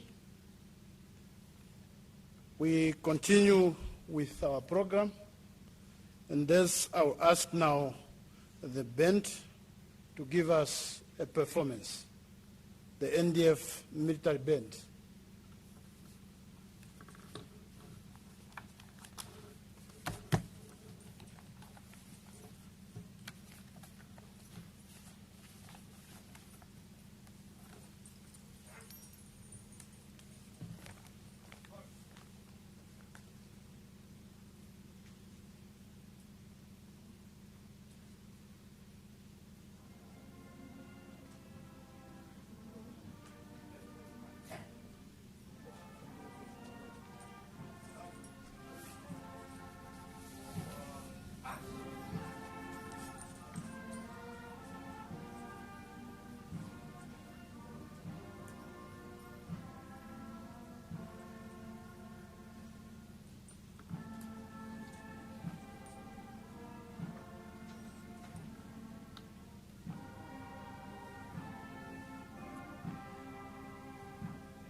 Radio platforms, we are here for a special broadcast of the official state funeral for the late Lieutenant General Solomon Dumeni Hawala, and this is the memorial service. This is day one of the state funeral proceedings for the late General Hawala, and we are currently at Ohakweenyanga Village, number 1 in Ondangwa. Colonel, we have so far gone through the program where we have had various speeches provided so far, and we also had a message that was read earlier, Colonel. So what are you making of the proceedings and the significance of an event like this right now? Well, Colonel, we have gone through the program so far. What are you making of the significance of it so far? Well, the program is going according to track, and we are not just behind time. I think there are still more speakers to come, and it will take us roughly about 4 hours before the program can end this afternoon. And so far, we have listened to the eulogy of the late General Solomon Hawala. Very, very rich history, rich profile, and one can see that he was not just an ordinary citizen. He has really a rich profile. We just witnessed a performance by the Namibian Defence Force band. We are now crossing over back to the official program. I'd like to accord this opportunity to Mr. Mwafa Ndakolute Ndilula to deliver a message on behalf of the comrades and friends. I request those that are paying tributes, please to mind the time. Mr. Mwafa Ndakolute Ndilula.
Your Excellency, Madam President, and the First Gentleman, Meme Hawala Noludalo, Ovakweta Vakuluo Plana, Ovakweta NDF, more independent Namibia, and all protocol observed. I now understand why I received a message from General Sally this morning wishing me luck. It's because he was going to play the biggest act in the beginning. Now, we have some catch up to do. As we all know, that this death robbed us not only of Comrade Hawala in this instance at the moment, but it did rob us detailed information of what he was going to tell us. Be that as it may, Ondangwa Rural Mekropo la komanda wetu, Kaumeketu, Omkumaidi wetu, Omlongi wetu, our mentor, Elwa Dumeni Solomon Hawala. I had initially prepared to attend and speak at the joyous event, that of his birthday, which he planned himself in minute details. But alas, here we are today, with his cold body silent in a coffin. My initial speech was planned to be some kind of a roll call that I hoped would solicit some smile on Commander Hawala's face, as I would have detailed moments of our past. Now, I have to tell the story only to ourselves. I met Commander Hawala early 1977 at the Eastern Front in Zambia, where I led a mission from Lusaka to the command post. He approached me and started speaking to me in English. I responded in Oshuambo, and he laughed cynically, saying that he thought I was a young Zambian officer. From that moment on, the die of our personal and professional friendship was cast. And not long after that visit, I was reassigned back to the Eastern Front, and in his office, that of the Assistant Army Commander of Plan. In order to understand the resilience of the person and mind of Comrade Hawala, we need to place in context the period 1975 and 1979 in the operational areas of the Eastern Front of Zambia. This was the period signified by detent, the Henry Kissinger-led policy that produced the talk between Kenneth Kaunda and John Foster. The central pillar of detent was aimed to close all SWAPO military operations and activities from and in Zambia, bearing UNIN in Lusaka, specifically from 1977 onwards. Under his command, however, low-key but effective surgical operations in Namibia from Zambia continued, culminating in the successful destruction of the Katima Mulilo base at Wenela on August 23, 1978. This operation, as we have heard, was planned as a response to the attack on Kasinga. My birthday speech was therefore going to be entitled Katima, Wenela, and Mulilo. This is derived from a journalist from the BBC Focus on Africa, who reported on the evening edition of the D-Day that SWAPO has attacked Katima, Wenela, that SWAPO has attacked Katima, Wenela, and Mulilo. This Commander Hawala and all of us found very amusing due to its confused conflation of what actually was attacked. And we adopted the phrase whenever one of us is found to be confused, one simply point to the fact that Katima, Wenela, and Mulilo. So despite the restriction of detent imposed on plan, operations in Zambia under Commander Hawala was able to plan and execute one of the most successful strikes of a huge South Africa base here in Namibia in the history of plan. Similarly, during the period I'm speaking about, Commander Hawala produced some of the finest commanders of various ranks, some of whom, with God's grace, led the Liberation War to its logical conclusion.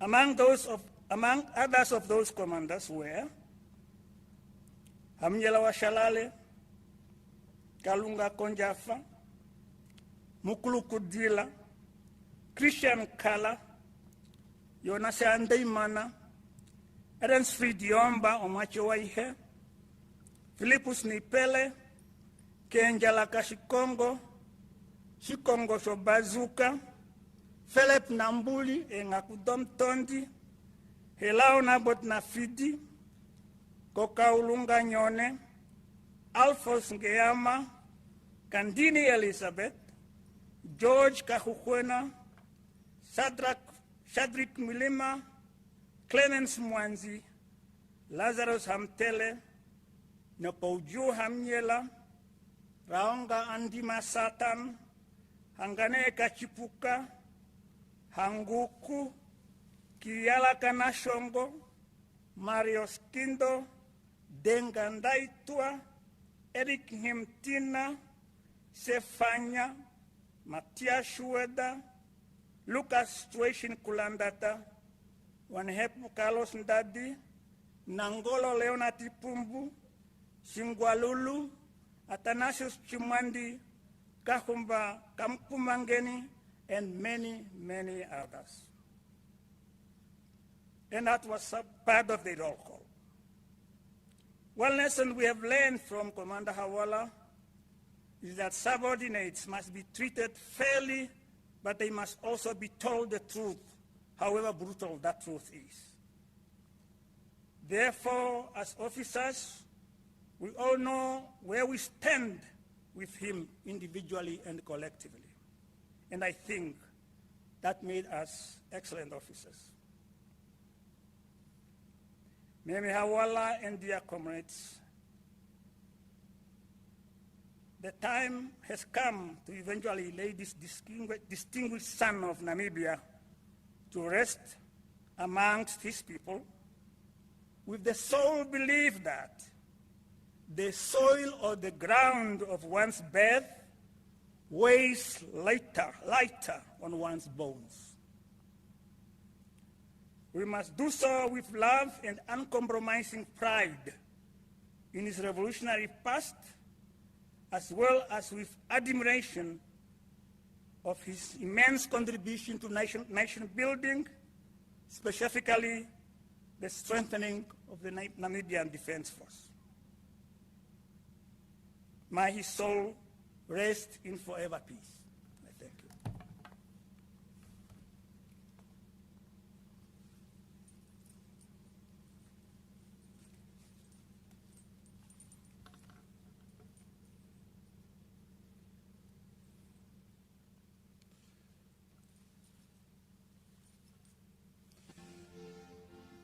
Mr. Ndilula, we are grateful for those memories and tributes that you presented on behalf of the comrades in arms. We will now hear from Ms. Laimi P.P. Hawala, who represents the children and grandchildren in delivering their message. In the same vein, she will be accompanied by the godparents, represented by Dr. Kalumbi Shangula and Ms. Vilma Chimwethereni. Ms. Laimi Pipi Hawala.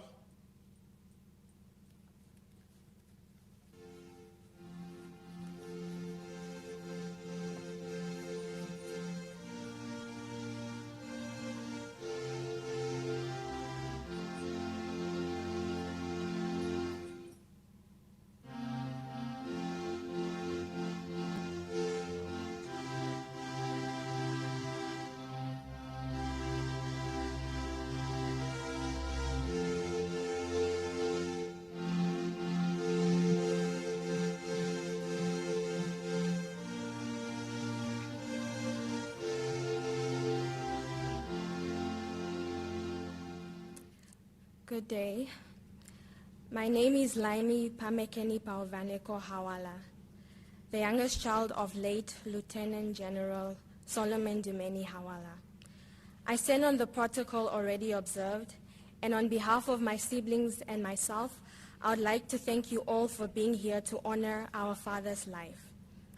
Our father held many titles: General, Commander, Father, Uncle, Uncle Mbushe, Grandpa, and the list goes on. but to us he was simply Tatawala, our father, Tate Wetu.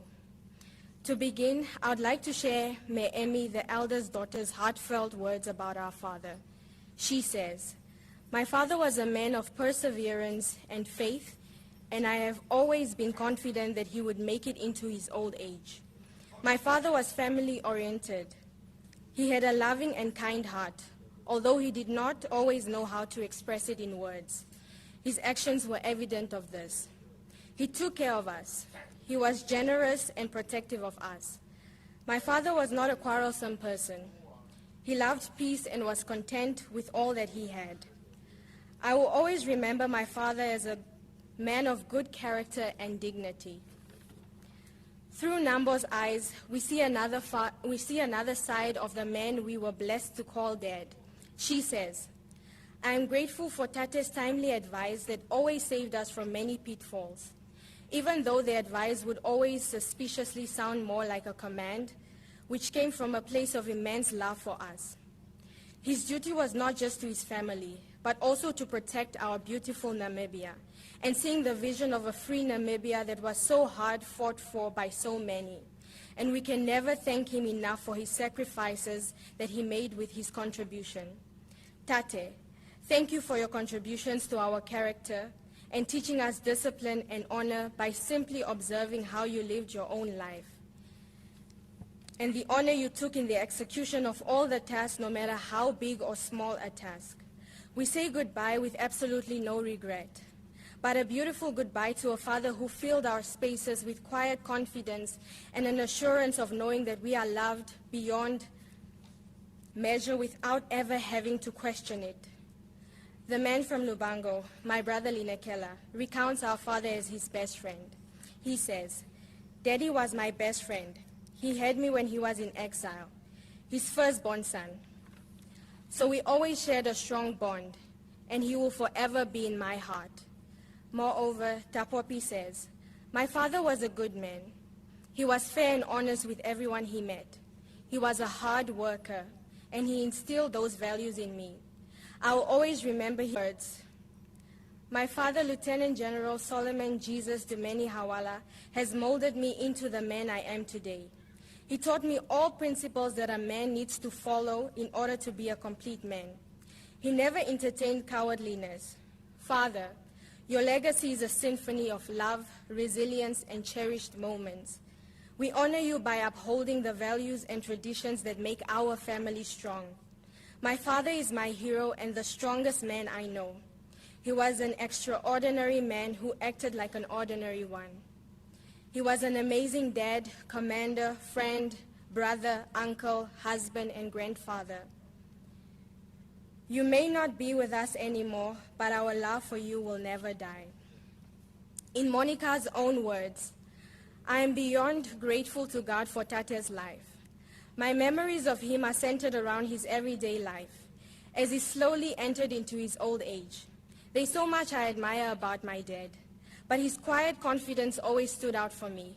Tate was stern, a man of few words, a man of peace and a man of purpose. One of my favorite core memories of him has to be his solid weekend routine. He'd spend his morning sun-basking at his favorite spot in the garden while eating a fruit that he'd do this by slicing pieces of the fruit with his pocket knife instead of biting into it. And this routine was usually accompanied by a newspaper reading. Tate was the epitome of 1 Thessalonians 4 verse 11, living a quiet life and minding his own business. I miss my dad. I miss his beautiful smile and his gentle laughter. And although his absence is felt, I find comfort in cherished moments with him and hold on to the invaluable wisdom that he has imparted in us. Psalms 34 from verse 12 to 14 says, "Who is the man who desires life and loves many days, that he may see good? Keep your tongue from evil and your lips from speaking deceit. Depart from evil and seek and do good. Seek peace and pursue it." Tate was not only a man of few words, but he was also a man of peace, and not only loved peace, but he pursued it. Even in his daily life, we praise the God of our Lord Jesus Christ, for keeping Tate all these years. For me, when I think about my dad, I remember how cool and stylish he was. He had several vintage items such as radios, typewriters, cassettes, mirrors, and a variety of books and so much more. He had really good taste in music, and there was a time he used to tease me about a particular song that I apparently used to sing with my whole heart when I was younger, and it went something like, Ohakweenyanga, because I was a crybaby. My dad has had a significant influence on my affinity towards classic music, classical movies, my love for vintage clothes, and basically overall appreciation for art. I am immensely grateful to God to have had a father who shaped my interests and the way I see the world. There are so many things I miss about my dad, but mostly I miss his signature smirk and his gentle laugh. Together as his children, we say, thank you, Dad, for giving us the gift of your life and love. Your legacy will live on through each of us in the way we live, love, and carry your values forward. We love you deeply and we miss you always.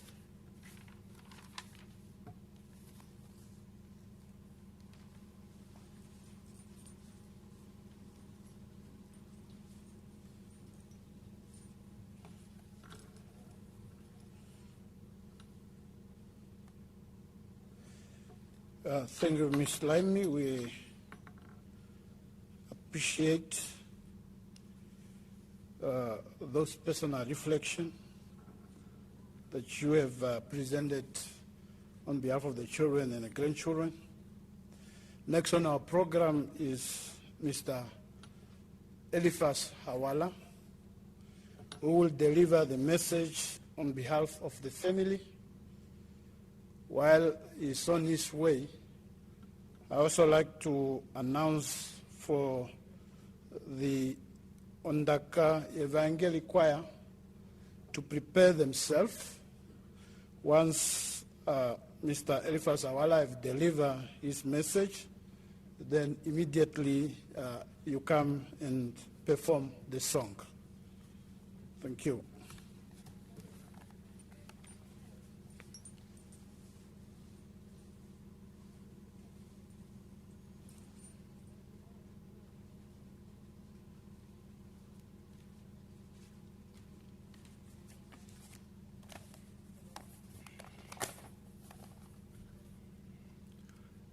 Director of Ceremonies, Her Excellency Dr. Netumbo Nandi-Ndaitwah, President of the Republic of Namibia, Commander-in-Chief of the Namibian Defence Force and Chief Mourner, and Lieutenant General Retired Ndaitwah, First Gentleman.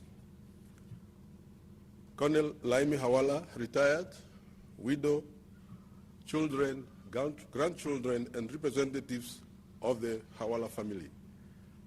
Please allow me to stand on the protocol already observed. On behalf of the Hawala family, I would like to extend our deepest gratitude to the President of the Republic of Namibia, Her Excellency Dr. Netumbo Nandi-Ndaitwah.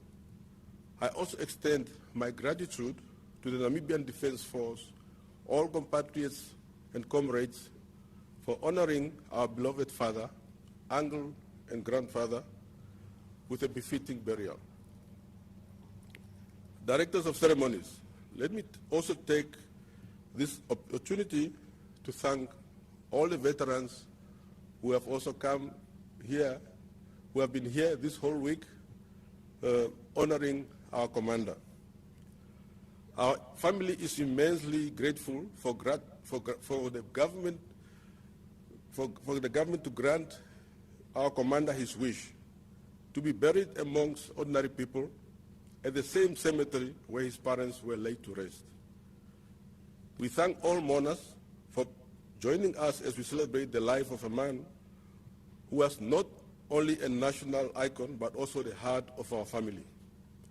To the nation, as well to us, he was a commander and a national hero.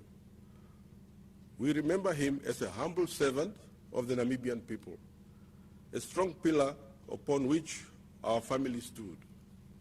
He spent most of his entire life serving the Namibian people, both before and after independence.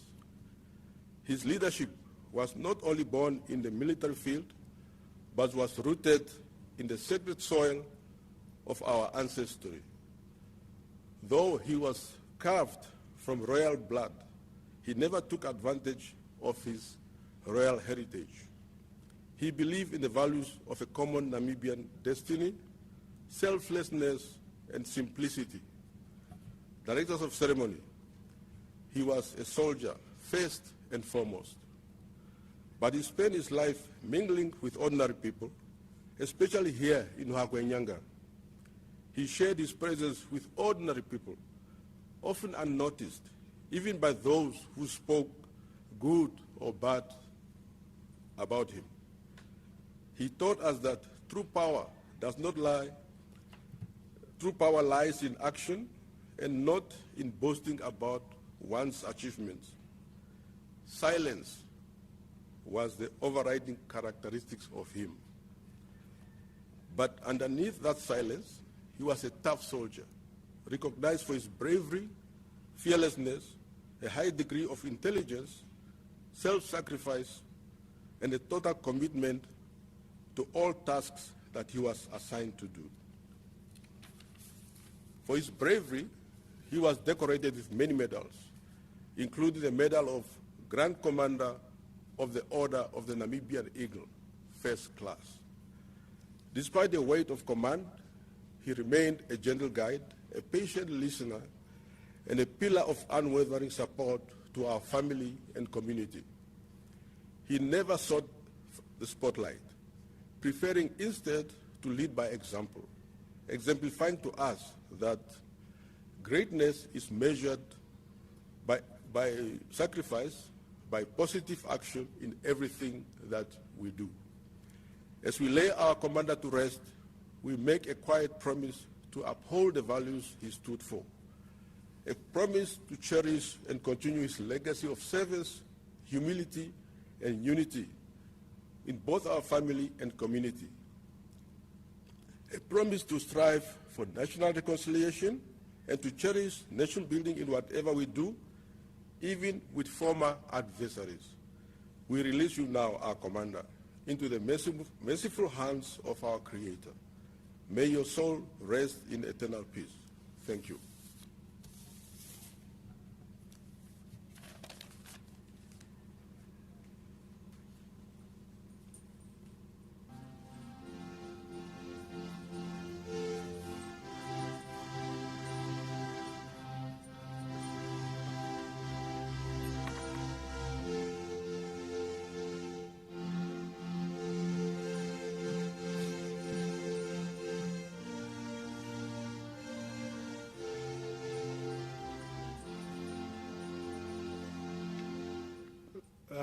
We appreciate for sharing from the head.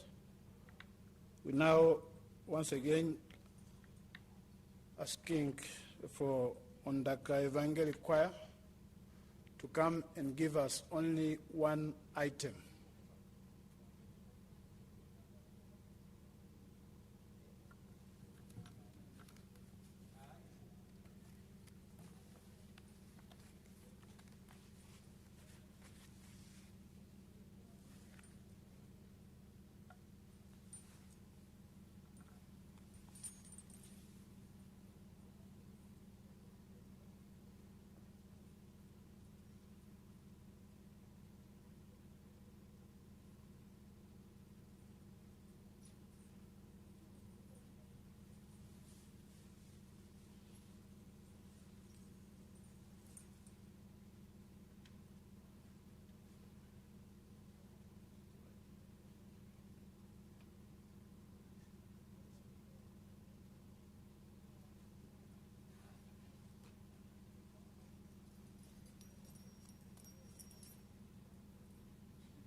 Of the memorial service of the late Lieutenant General Solomon Dumeni Hawala, who died on the 11th of August 2025. Now, we have gone through the program where various tributes have been shared so far.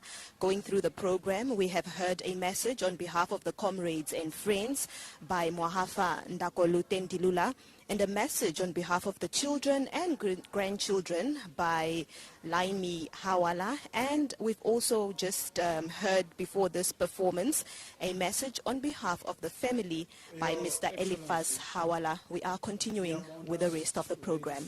Gentlemen, the next was supposed to be Honorable Emmanuel Nashinge, Member of Parliament and leader of the official opposition. I requested earlier that if there is someone that perhaps have his speech to conduct me, but I have received none, and hence we'll continue with our program. But instead, while I'm to invite the Secretary General of SWAPO, I'll first request the band to give us one item in the place that is now open. Band, NDF military band, give us one item.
Dear mourners, ladies and gentlemen, I will now give this opportunity to Honorable Sophia Shaningwa, Secretary General of the SWAPO Party, to deliver the message on behalf of the SWAPO Party.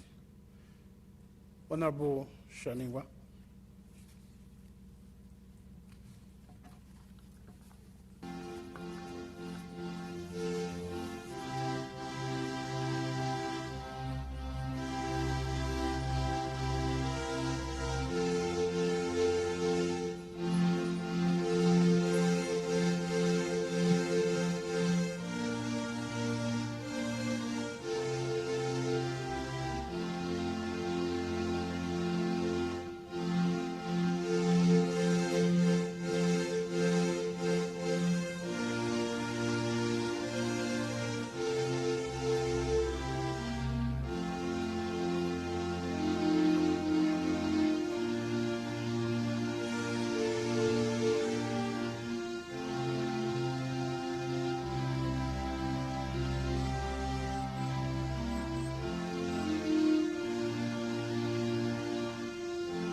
Thank you very much, Directors of Ceremonies, Brigadier General Philemon Hidimonjila Shafashike, the widow of the late Lieutenant General Retired Solomon Dumeni Hawala, Colonel Madam Laimi Hawala, Her Excellency Dr. Netumbo Nandi Ndeitwa, President of the Republic of Namibia, Commander-in-Chief of the Namibian Defence Force, and Lieutenant General Retired Epaphras Denga Ndeitwa, First Gentleman, children and grandchildren, and the entire bereaved family of the late Lieutenant General Retired Solomon Dumeni Hawala, Her Excellency Lucia Vetboy, Vice President of the Republic of Namibia, His Excellency Dr. Nangolo Mbumba, Fourth President of the Republic of Namibia, and Madam Right Honorable Dr. Eria Ngurare, Prime Minister of the Republic of Namibia, and Madam Honorable Dr. Sarah Kugongerwa Madira, Speaker of the National Assembly, His Lordship Peter Shivute, Justice and Judge Justice Shivute, Honorable Cabinet Ministers, Honorable members of the Central Committee and Political Bureau of SWAPO Party, Honorable members of Parliament, Comrade Hofni Ipinge, the governor of this great region, I acknowledge you with your regional coordinator of SWAPO Party and any other regional coordinator present here. Comrade Abraham Kausiweni, the regional councillor of this area, the constituency. Your Worship, the Mayor, Comrade Salefu, Mayor of Ongwediva Town. Dignitaries, members of the diplomatic corps, if there is any.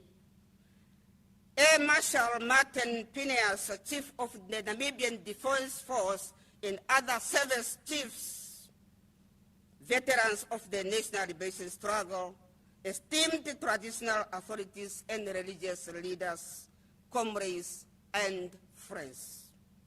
Dear mourners, the SWAPO Party has learned with profound sorrow the passing of a towering revolutionary and a fearless military commander, son of the Namibian soil, retired Lieutenant General Solomon Dumeni Hawala, on the 11th of August 2025, Monday. Dear Directors of Ceremonies, dear mourners, it is imperative, of course, to note that I am standing here before you to deliver a solemn message of condolences on behalf of SWAPO Party under the leadership of Her Excellency President Comrade Dr. Netumbo Nandi-Ndaitwah and the political home of late Comrade General Hawala, whose passing brought us here today. Therefore, as we gather here today for his befitting heroes memorial service, we mourn not just the loss of a comrade and a seasoned military commander, but a departure of a titan whose life was recently battle cry against the chains of apartheid and colonialism. General Hawala's spirit, forged in the fires of resistance, remain unextinguished, inspiring us all to carry forward the torch of freedom with unwavering bravery. Late Comrade General Hawala emerged from humble beginnings to become a symbol of selfless sacrifice under the tutelage of and the banner of SWAPO Party. Leaving school in 1953 to seek employment, he toiled under the oppressive Swanla contract labor system, enduring indignities inflicted upon black Namibians by the South African colonial regime. Yet, even in these early years, his noble deeds shone through, marked by humility, resilience, and unshakable commitment to justice and the total independence of the motherland, Namibia. Directors of ceremonies, dear fellow mourners, the record of General Hawala in SWAPO, plan and in the national liberation struggle indeed speaks for itself.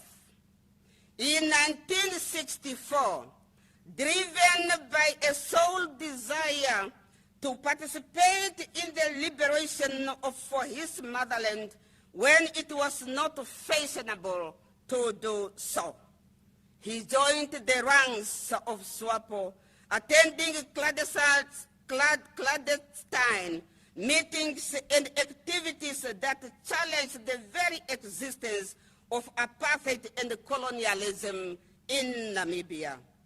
Under the guise of seeking work, he and fellow comrades, including the Peter Shitongeni, embarked on the journey into exile via Rundu, traversing dangerous routes through Botswana and Zambia in order to join the armed struggle waged by SWAPO Party and its armed military wing plan. The People's Liberation Army of Namibia. They were met by SWAPO leaders like His Excellency, former comrade, President Hifikepunye Pohamba, and late comrade Peter Nanyemba. Thereafter, late comrade General Hawala underwent rigorous military training in Tanzania, Kongwa camp, and later in North Korea in the year 1968. specializing in the combined combat arms skills alongside the comrades such as late Comrade Frederick Mwala Matongo, Comrade Martin Dopu, and many others. These formative experiences transformed him into a fearless military commander who came to give the minority apartheid regime sleepless nights. Director of Ceremonies, dear mourners. Indeed, the late Comrade General Hawala's contributions to fight against apartheid and colonialism were nothing short of a revolutionary. As a senior commander in the People's Liberation Army of Namibia plan, he led daring operations on the battlefronts, coordinating ambushes, mine laying, and offensive assaults that inflicted heavy losses on the then South African forces in the then Caprivi Strip, now Zambezi region. Today, it is indeed befitting for the SWAPO party to tell the factual contributions of the son of the soil and his direct involvement on the battlefront. He played pivotal roles in historic battles, including the battles of Rwanda in 1976, where invading South African troops were repelled, the attacks on Katima Muliro Base in 1977 and 1978, which sought terror in the hearts of the oppressors. The ambush at Singalamwe on the 19th of February 1978 claimed the life of a senior enemy commander and assault on Kwanto Camp on the 30th of March 1978, destroying the enemy garrisons. Directors of Ceremonies, dear mourners, his leadership in one of the toughest battles, dumped Operation Smoke Shell, further exemplified his bravery as he defended the Angolan soil against the then South African incursion disguised as hands for plan combatants, while they really wanted to destroy plan. His bravery, commitment, and determination saw him rising through the ranks of SWAPO and the plan. From serving as a deputy SWAPO representative in Lusaka in 1970-1971 to the administrator in the SWAPO head office in Lusaka, Zambia. He went on to be elected to the Central Committee of SWAPO Party in 1977, and ultimately he was appointed as a deputy commander of plan in 1979. Dear mourners, directors of ceremonies, late Comrade General Hawala embodied the humility of a true revolutionary. As it was evident to all, he did not serve for personal glory, but for the total defeat of apartheid and colonialism. Indeed, his noble deeds extend beyond the battlefield. In 1981, he pursued advanced studies in the Soviet Union, USSR, specializing in military combat work and special security services, before being appointed to oversee SWAPO General Security. General Hawala went on to be elected to the political bureau of SWAPO Party and the Central Committee in 1981, and remained a steadfast guardian of the party's principles until the attainment of the Namibians' independence. In 1990, alongside with his comrades, the late Comrade Peter Mwesihange, Comrade Jonas Shongeleni Deimana, and the late General Dimo Hamambo, he went on to participate in the first free and fair UN-supervised elections, concluding the long and bitter protracted fight against colonialism. Directors of ceremonies, dear mourners, we are talking about the son of the soil. We are talking about a militant of plan, a soldier of Dr. Sem Safisuna Nujoma.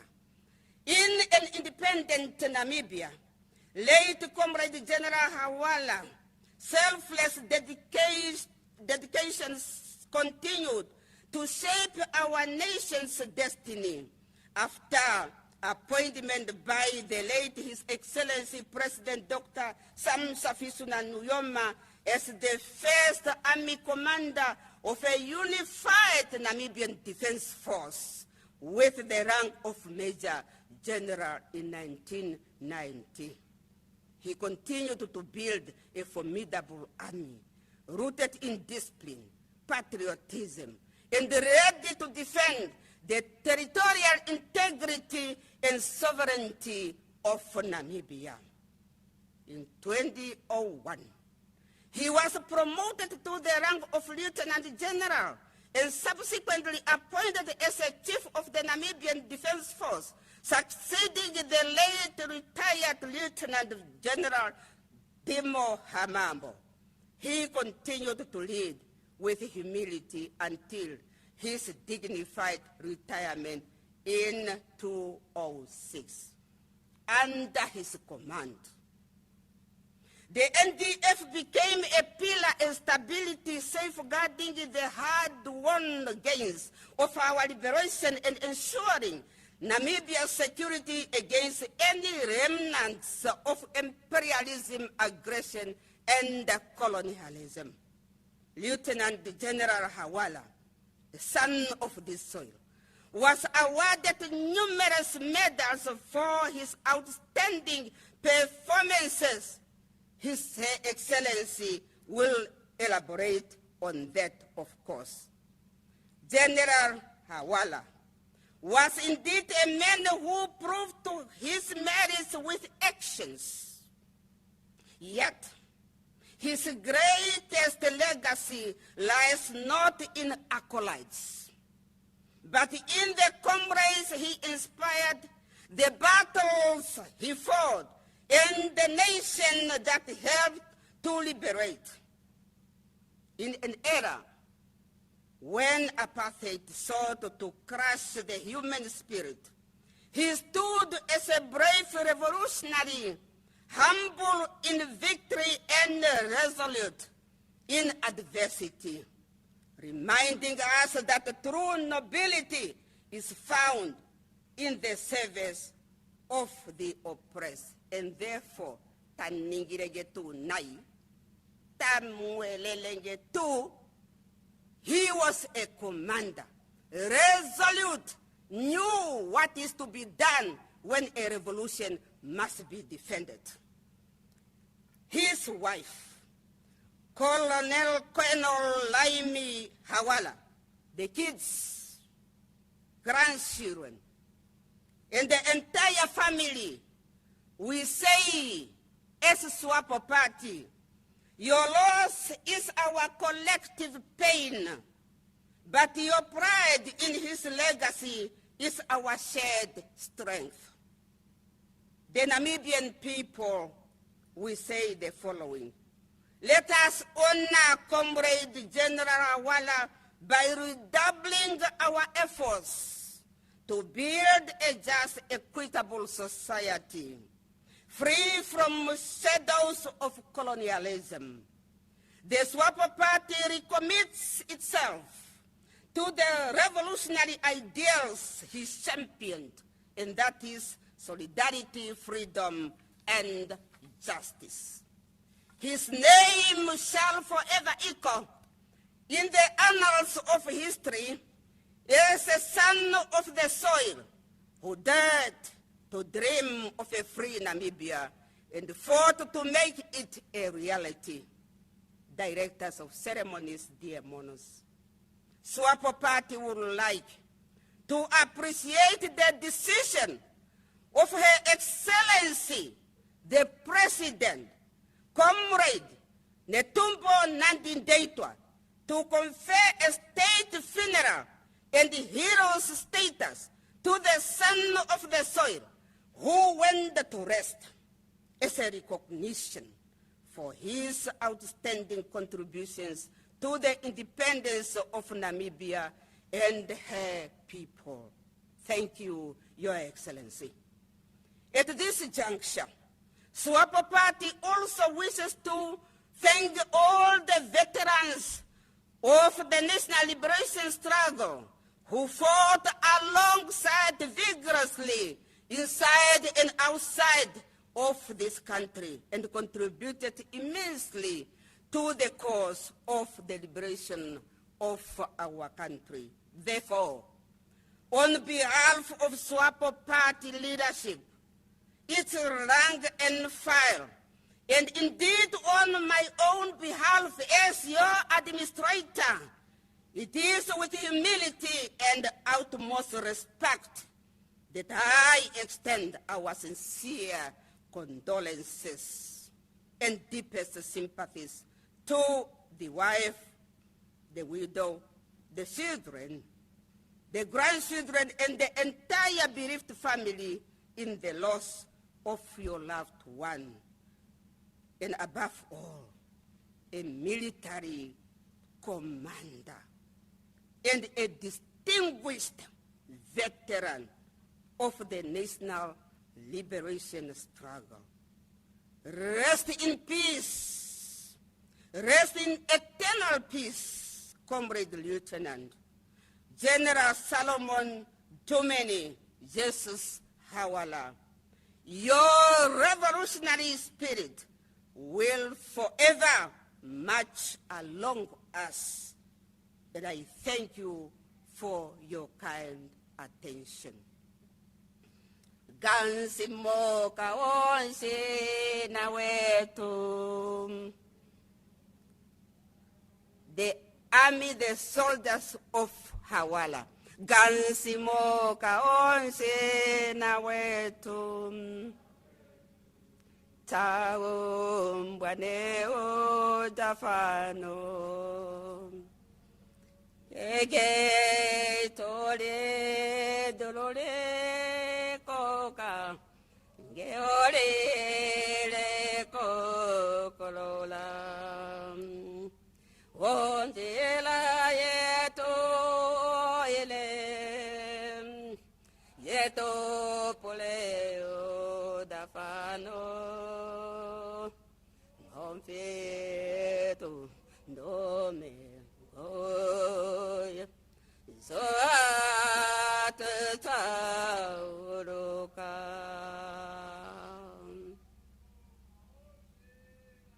Sena weto. Heyo dafano. Genge tore. Dorore koka. Gore kokolola.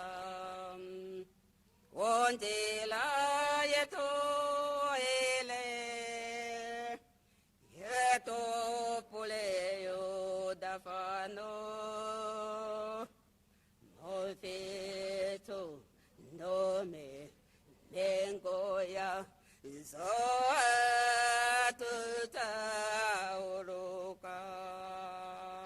Thank you very much, my comrades.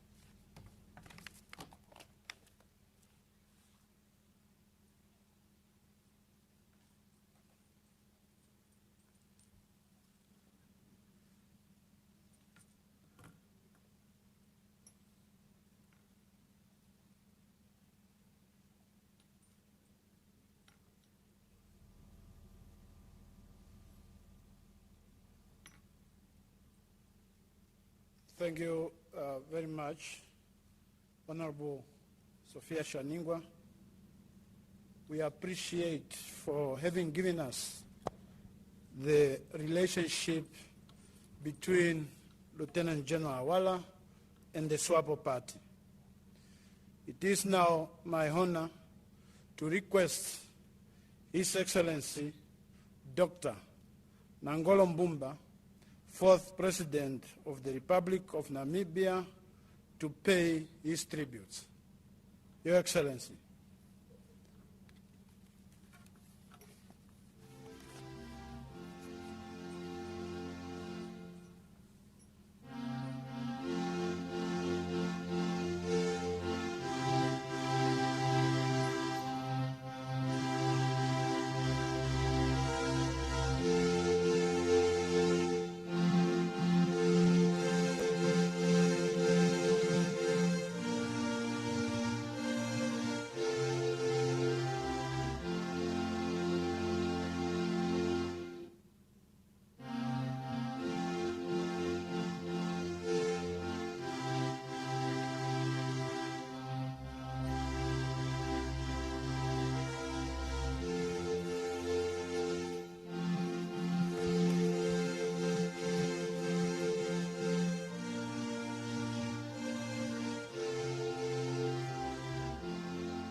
Thank you very much, our Director of Ceremony, Brigadier General Philemon Shafashike,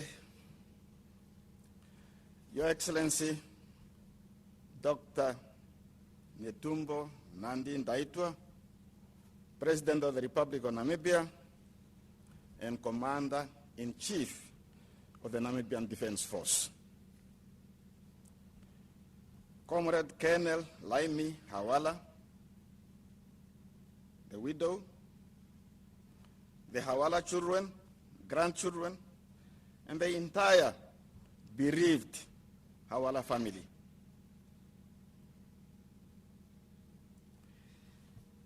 Let me stand on the protocol so well established by the Director of Ceremonies and the previous speakers.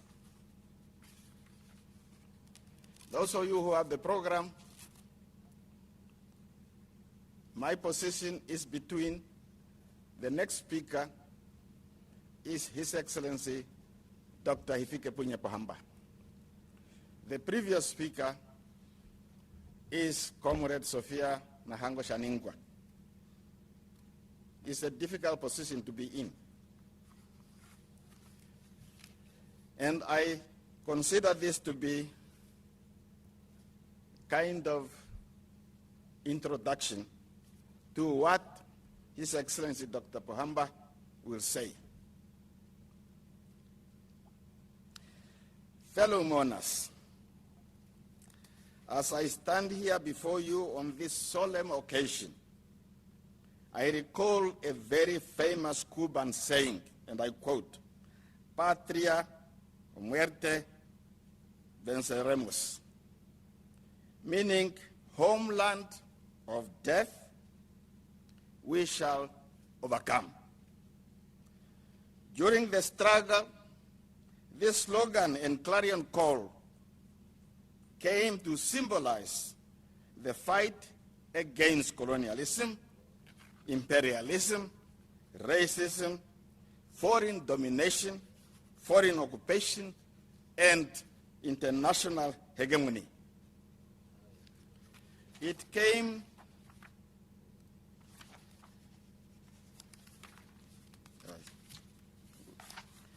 to define the driving force behind freedom fighters around the world, separated by land and seas, but united in spirit and principles. Namibia's freedom is watered by the blood of countless patriots who chose to liberate their homeland or die trying, thereby paying the ultimate sacrifice on the numerous battlefields which echo the cries of our struggle for independence. These men and women possess a unique constitution characterized by an unflinching bravery, resolute determination, and true selflessness, which distinguished them as the ultimate patriots. It is for this reason that we will always value and hold in the highest esteem the veterans of our liberation struggle and the members of our armed forces. It is for this reason that we have all come here today to Ohakweenyanga Village to remember and pay tribute to a fighter, a soldier. Nevertheless, he is also a husband, a father, a grandfather, a brother, and a son. Lieutenant General Solomon Dumeni Hawala, who carried in his heart an unwavering patriotism and a devotion to the cause of the total liberation of Namibia from the scourge of apartheid colonialism. If you want to know whether somebody was important in your life, try to remember, where did you meet this person? I met Commander, not general yet, Commander Solomon Hawala, 1978. Where? Near Sinanga, Western Province of the Republic of Zambia. I have a witness, Chief of Protocol, Lieutenant Killer Leonard Nangolo Ipumbu was the camp commander and chief trainer, and Comrade Commander Solomon Hawala came in your local language to graduate us, and it's called Pass Out Parade. The day after your physical training, you run the whole day, no water, no food, so that you can prove truly that you are fit for combat. I also want to say that I was going to be here in this village tomorrow, because I was invited by Lieutenant General Hawala to come to his birthday. And he said, I only want you to help me organize my birthday. And I'm now asking myself, why does he think that I should be among those who are tasked to do this? Then I remember, having graduated me, that means I'm his officer, his soldier too. And this one also, I have a witness, Lieutenant General Martin Shali. He was the original messenger before I could talk to General Hawala. I also want to remember that way back in the 60s, I know one Hawala, Linekela Hawala, who have been working at the Ondangwa Hospital, and his deputy was one of my younger sisters in the laboratory. Now, enough with the background. General Lieutenant Hawala lived a life of sacrifice, a life defined by hard work, dedication, and discipline. Today, this son from Efudilomlunga, the great Oshana region, is regrettably no more. However, the impact of his contribution to Namibia's independence will reverberate through the foundation of our nation for centuries to come. It is not easy to deal with the loss of a man of the stature of Lieutenant General Solomon Hawala. Therefore, at this somber gathering, we unite in the spirit of peace and understanding in order to console one another, more specifically the bereaved family, as we remember the exploits of this gallant son of the Namibian soil. In honor of his memory, we remain ever grateful for the enormous depth of his sacrifices and the profound price paid in the name of Namibia and Namibia's people. Fellow Namibians, since joining SWAPO, we are now talking about General Hawala, in 1962, and 2 years later, the armed struggle for the liberation of Namibia, General Hawala dedicated his life to the cause of fighting for freedom. Receiving his military training in Congo, Tanzania, North Korea, Russia, former Soviet Union, respectively. His career echoed the adage of the 18th century Russian general, Alexander Suvorov, who said, and I quote, "What is difficult in training will become easy in battle," end of quote. Indeed, Lieutenant General Hawala's military prowess established him and distinguished him as an adept soldier and later on commander who used his battlefield acumen to full effect, participating in planning, directing combat missions against apartheid South African forces in Zambia while he was based in Zambia, and later deputized Lieutenant General Dimo Hamambo as Plan Deputy Commander. After independence, Lieutenant General Hawala played an integral role in the establishment and professionalization of the Namibian Defence Force. Joining as Major General, he quickly rose to the rank of Army Commander before being appointed as Chief of the Namibian Defence Force. His military track record is indisputable, undisputable, and his contribution to the struggle is clearly invaluable. To the bereaved widow, Colonel Laimi Hawala, we are with you in mourning, we are with you in sorrow, and we shall be with you and the entire bereaved family. As you move on in the days, weeks, months, and years to come, we honor your departed husband, your father,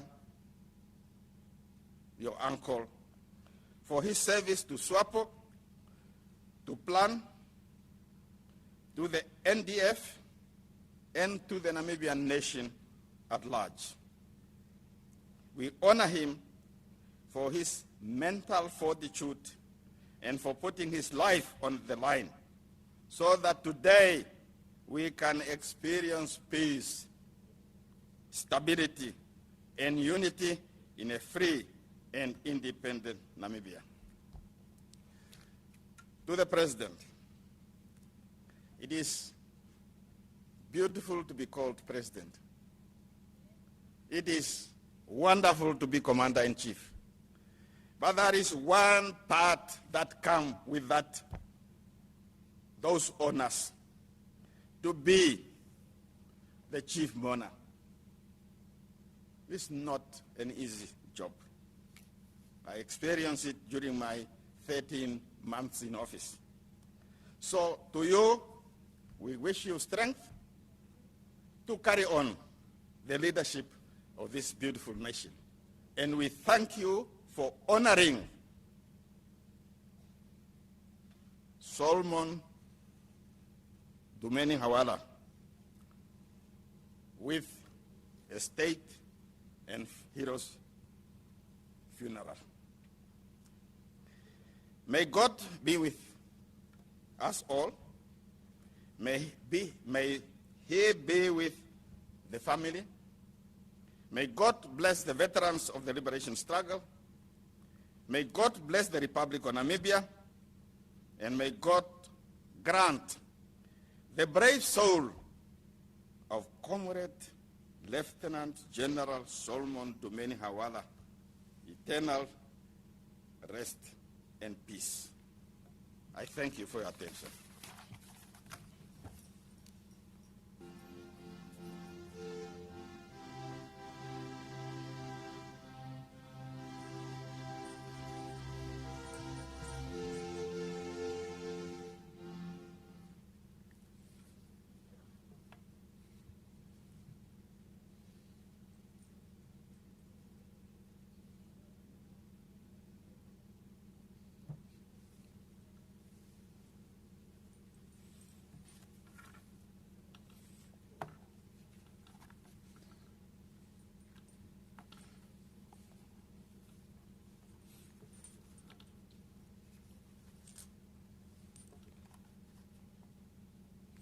Your Excellency, thank you, and we are honored by your presence, and we want to thank you for honoring our General Hawala. We will now receive the message of His Excellency, Dr.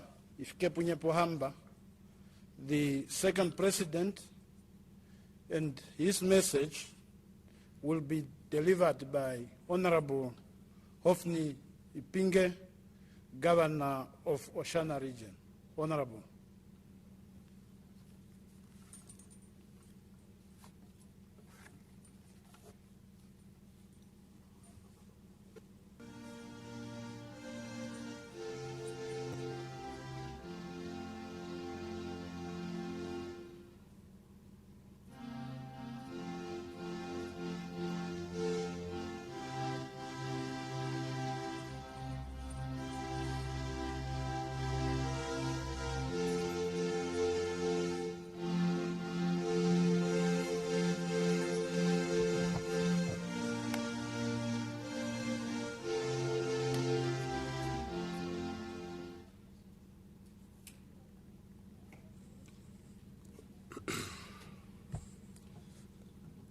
Thank you very much, Director of this proceeding. Your Excellency, Dr. Netumbo Nandi Ndaitwah, President of the Republic of Namibia and Chief Mourner of this remembrance of the iconic commander of our motherland, Tatekuru Lieutenant General Epaphras Ndenga Ndaitwah, First Gentleman of the Republic of Namibia, Omfiekadi Oluvalo, Director of Ceremonies, allow me to stand on the protocol that was already established by your good self, Commander Say.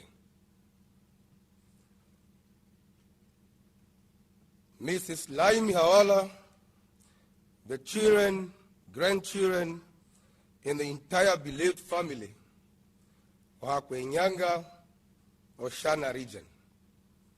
Message of condolences. Madam Pohamba and I have received with profound sadness the news of the passing of your esteemed husband, father, uncle, grandfather, and the distinguished veterans of our liberation struggle, Lieutenant General Dumeni Solomon Hawala, on 11 August 2025 at his homestead in Ohakweenyanga, Oshana Region. The late General Hawala joined the Southwest People's Organization, SWAPO, in 1962 and embarked on the armed liberation struggle in 1964. He received his initial military training in Konkwa, Tanzania, and subsequently underwent further training in North Korea and the former Soviet Socialist Republic, advancing in rank from assistant commander to deputy army commander. During the liberation struggle, Lieutenant General Hawala served SWAPO in various capacities, including as its plane commander on the Zambian front. He was a member of the Planned Military Council, the SWAPO Central Committee, as well as the Political Bureau. Following independence in 1990, under his exemplary leadership as Army Commander, he played a pivotal role in the establishment and strengthening of the Namibian Defence Force.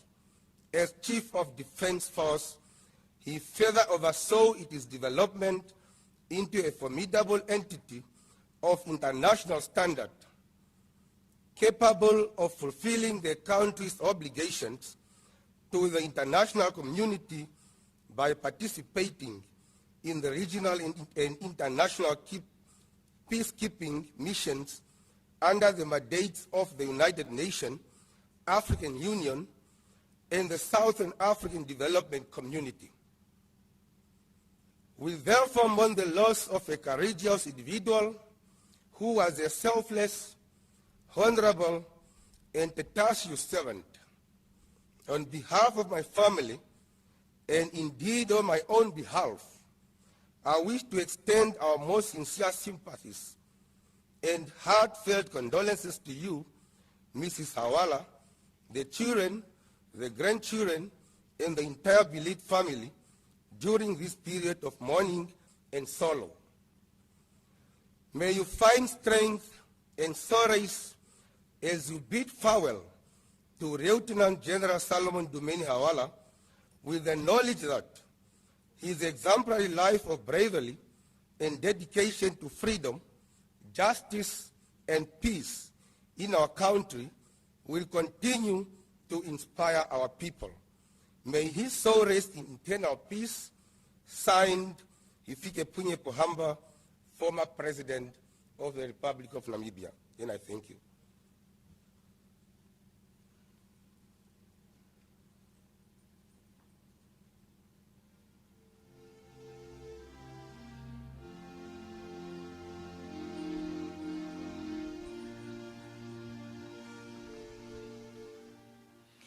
This is the memorial service coming to you live from Ondangwa, that is at Ohakweenyanga Village, just here at the home of the late Lieutenant General Solomon Dumeni Hawala.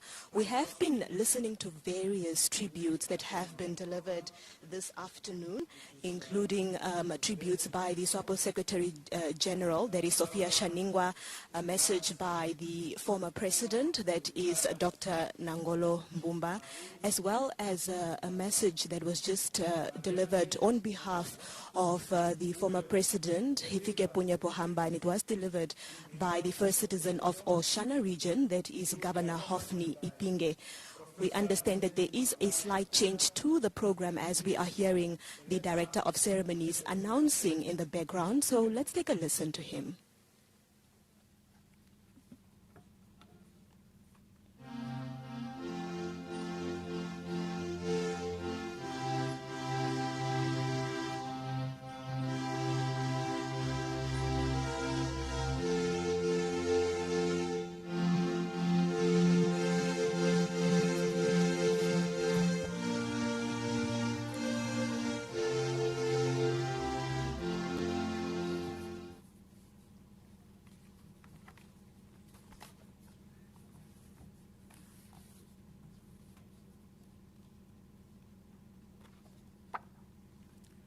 Thank you, Director of Ceremonies.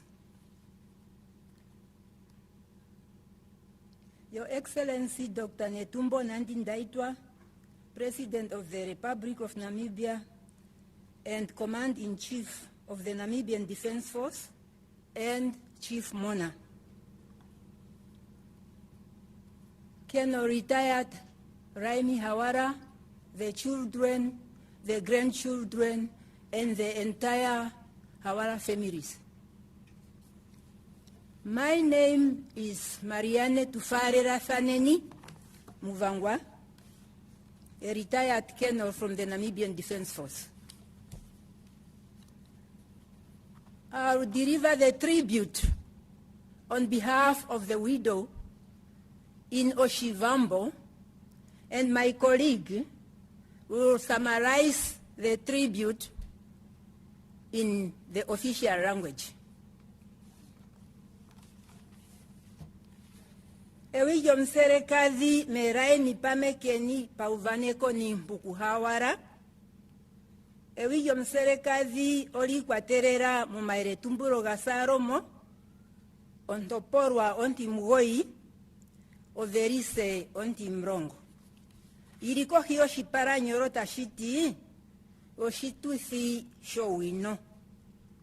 Taditi etiro karunga oyo ekota yowino no kutsea omiapuki oko unongo wowene. Merai mi pamekeni pauvaneko ya wara otati otandi pandura tate karunga na mpongongoka ihakwaterwa ngereta ganja. Karunga ngoka ihadhiradhirirwako komtu. Shoaperenje omholike wanje, ommati wanje omierere sheke sheke, omweni, omnambiri, omkwaseri wanje, ommati wanje ihambanda para, ommati wanje ihatira omashongo, nandega kale omadhiwu. Onjai yitae konjero manguruko yoshiwana sha Namibia. Merai mitatsikireko tati, movurayo vili mumaseromgoi no mirongo hetatu na hamano, shondamana oskora ko Soviet Union, hokanda dheurirwa omakwatasano omombepo, ano radio communication. Okuyakura no kutuma omatumwaraka omombepo, ondagarukire korubango mo Angola. Nondarongo mombere wa za kuruntu, ngashi mombere wa ya tate kurudimo hamambo, omwenyo we na kuvururukwe mombiri ya Arushe. No yakwawo oenji. Mo defense headquarter mo Rubango mo Angola. Omonenda takanene na comrade Solomon Hawala. Ethimbonjoka ngayo mkadho na wanakachepa. Na mkweshere wakawa. Omsheke aera afa etasu. Ontana eurukete yomsika waya pombanda. Omkadhona iketera mo radio communication. Omwati ceremony ya Hawala ihataka nene omehono mtu. Aye, ifunja yolera. Shone tefara omatumara kage. Aye, oshiparashe oshosha eruka. Nampa hakundire ya kwetu, opwarunduruka. Ngame ondata meke handikundirwa momberewa. Shoshali omasiku 23 ga Aguste, omvo vili mumaseromgoi no mirongo hetatu na hamano, esiku otandirithi mburukwa kucha ojali oyo makaya koshiwiki. Ondatuminwa omtumwa kungame. Tarombwerenje kucha otandithanwa ku comrade Solomon. Ondamatukalera ondapo onene shashi otandipura kucha omburuza ponokako oshoka ku comrade Solomon ohakuzi owara omatumwaraka gakinja. Ndere nani esiku njoka kayali jina sha nironga. Shondafiki ku comrade Solomon pegumbo onduvuara comrade Solomon ati ohai Kongo okadona. Okwali ndipura kucha comrade Solomon okwahara okutumanje komukadhona ngoka ahara. Ngame onde mpura tanditi comrade Omukazi nangu wahara oye nokulipeni. Okwaya muguranje tati omukazi nangu ukadona kandahara ove tauli kenji. Ondati ngae ngeno heno ove. Ondati ngae aye ngereo ngae utandike kugarukira nale. Ondapura kucha osho ashike wisane nenje shono. Comrade Solomon otaya mukura tati heno comrade osho ashike ndekuifane nosho.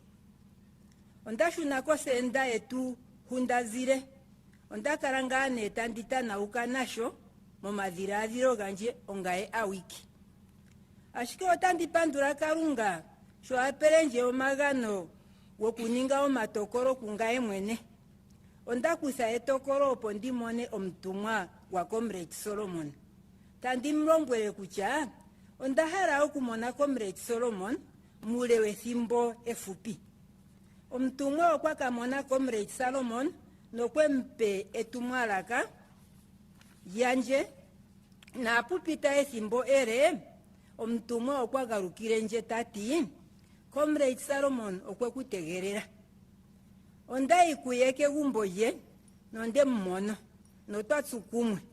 Comrade Solomon okwali anyanyukwa unene sho uveya mukuro ye mwopalera nokwimemeha nokuli poka ndamono kucha Comrade Solomon okuna omaego gunjinja mokanake. Ohole yetu ya tameke, ohole yetu ya koko, ohole taizia ya fomagadhi gonyushi.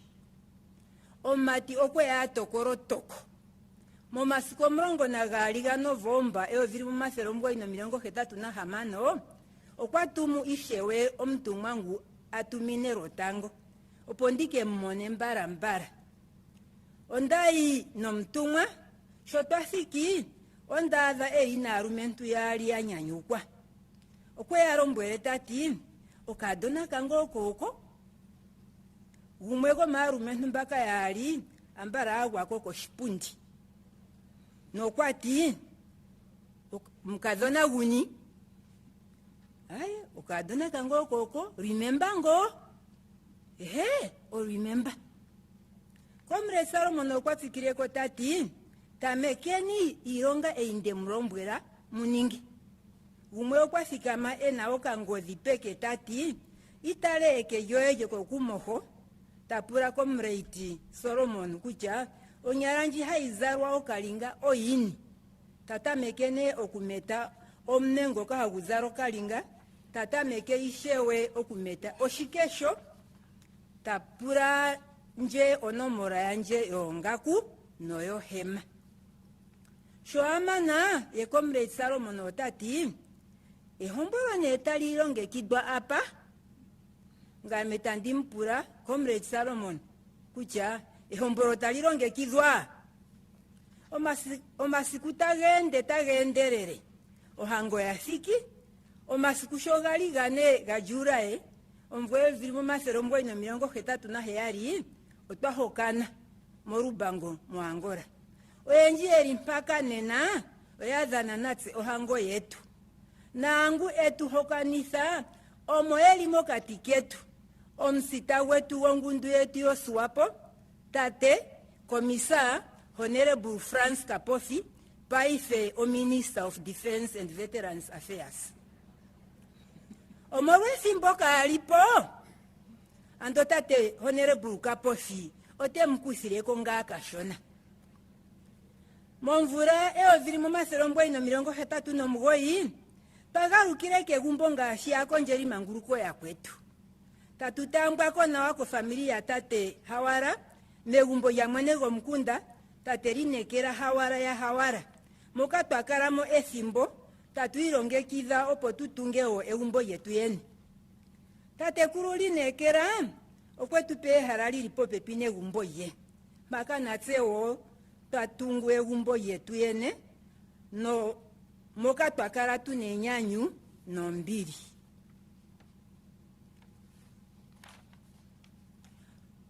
Monjokana yetu otoambekwamo na anona ya hamano. Alithi yongombe amatiyali na kadhona yokutsa yeriane. Meraimi tapandura karunga tati, monjokana yanje ondirongamo inima iwanawa.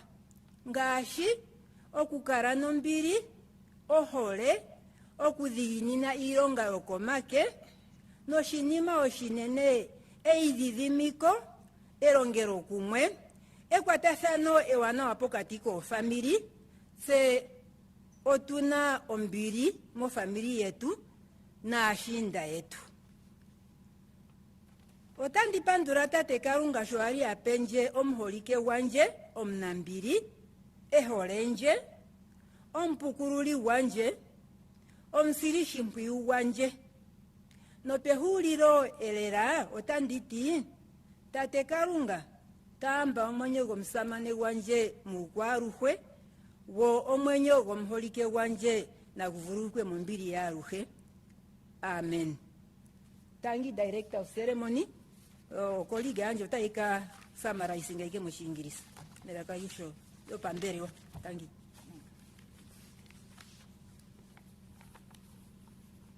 Director of Ceremonies, Her Excellency, Madam President, Dr. Netumbo Nandi Ndaitwa, our Chief Mourner.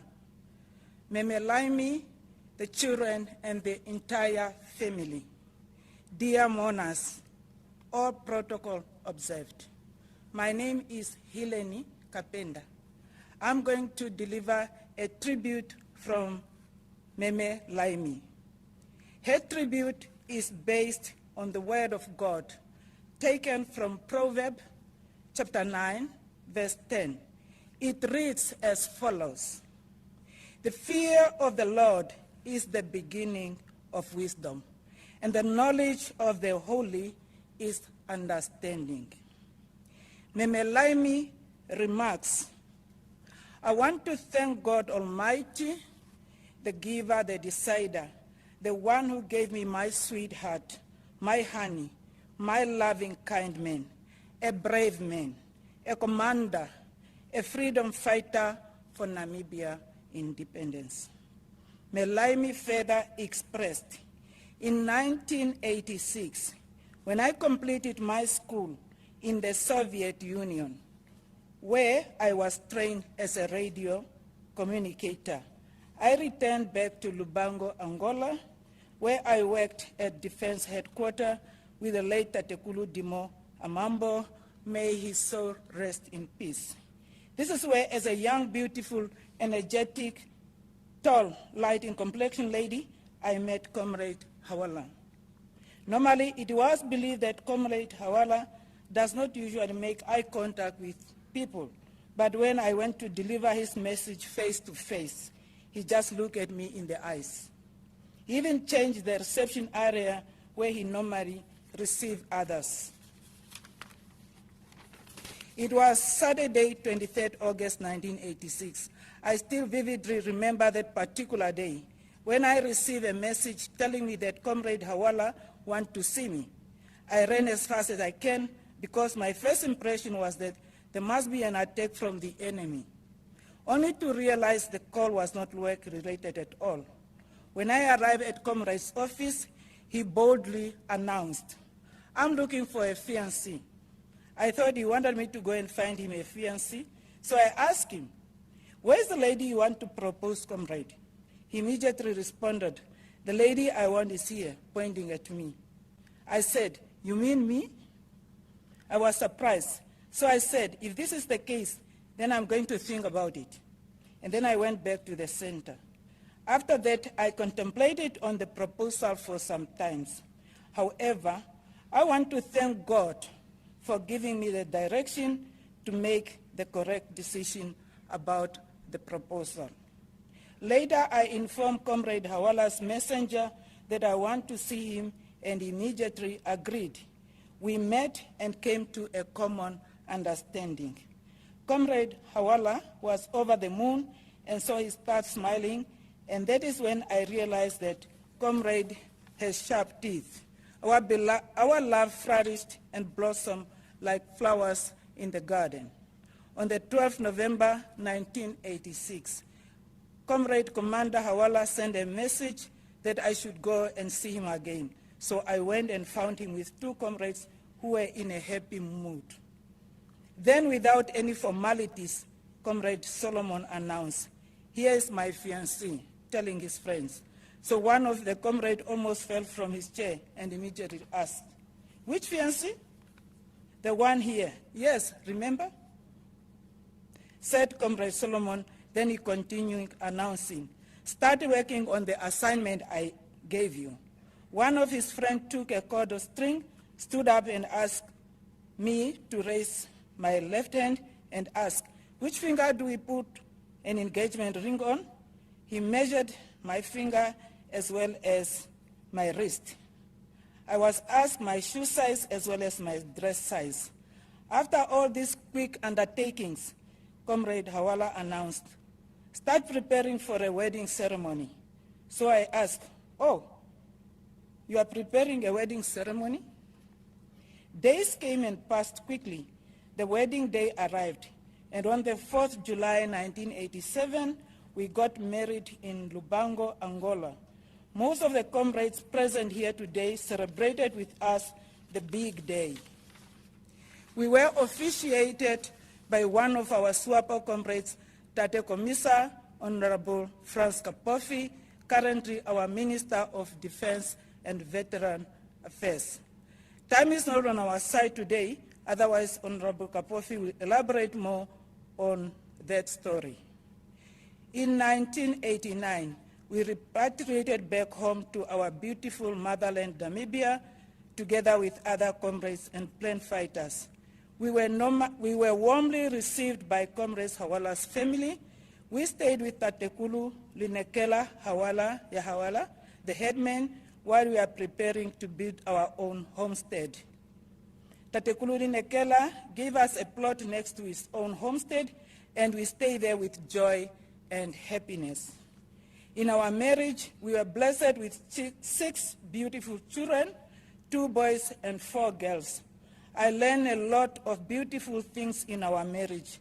For example, I learned to be friendly, to love, to work very hard, especially doing manual work, and most importantly, I learned about patience and keeping unity between family members. We also have good communication with our neighbors here. I want to thank God Almighty for making sure that I had an opportunity to meet and share my life experiences with Comrade Solomon Hawala, my sweetheart, a very loving husband who loved me so dearly, my advisor, my shield, my everything. Therefore, last but not least, I want to say this. Dear Lord, God Almighty, take my husband's soul in eternity, and may his soul rest in eternal peace. Amen. I thank you.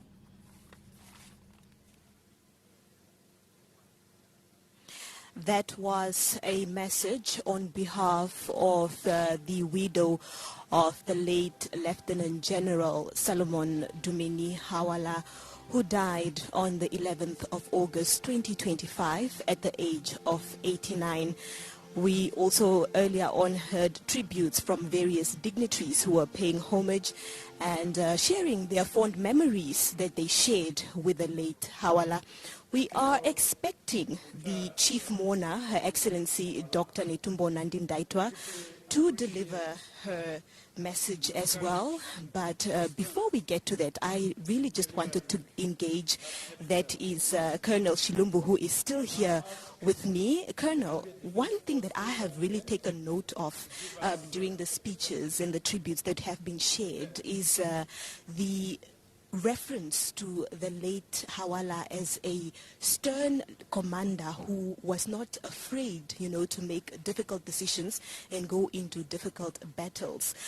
We heard a message on behalf of the comrades by Mr. Ndilula and a message by the SG, and the one thing that I picked out that was common there was the battles at the Caprivi Strip, now the Zambezi region. Why do these keep coming up, and what's the significance of these battles? Elago, you should know that Zambezi region, or by then Caprivi Strip, was the Eastern Front, the very first front that was established during the liberation struggle, given its also strategic location, and it was the nearest place from Kongwa, with about 2,350 kilometers away from Katima Mulilo. So that was the gateway actually for the plan fighters to launch most of the battles in Caprivi region, previously known as Caprivi, now Zambezi. But also the other information that I've also gathered is that after the attack of Kasinga in 1978, SWAPO leadership instructed the People's Liberation Army of Namibia plan to revenge against the South African apartheid defense force by then in occupying illegally Namibia. So what happened, that revenge took place on 23rd of August 1978. So Kasinga was attacked on the 4th of May 1978, and then instruction was given by SWAPO to plan to its military wing to make sure that they revenge by attacking the South African military base in Katima. So what happened on that specific day, or that specific year in Katima, the Katima base is located almost close to the current police regional headquarters of Zambezi region, very close to the hospital. That base is still there, a few meters from Katima Sport Complex. So plan had a tactic of recruiting 2 civilians who were working in that specific military base. They assisted plan to attack Katima Mulilo base. On that specific evening, what happened also is that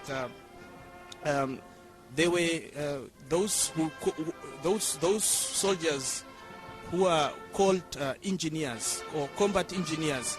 They went there to lay mines alongside the fence within the military base. They were directed by the 2 members of the public who were working in Katima military base.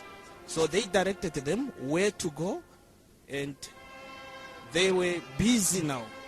They were busy laying mine. And during the process, there were other soldiers, plain soldiers, at Wanela border post. And those plain fighters, they were there, were at no man's land, the no man's land between Zambia and Namibia. So they have deployed Grand P 122mm rocket launcher to fire the Katima Mulilo military base. They've also deployed B-10 mortars. All right. Colonel, I need to interrupt you because the President is about to give her tribute as well. So let's listen to that, viewers. Chief of the Namibian Defence Force, Chief Mona, for her message. Your Excellency.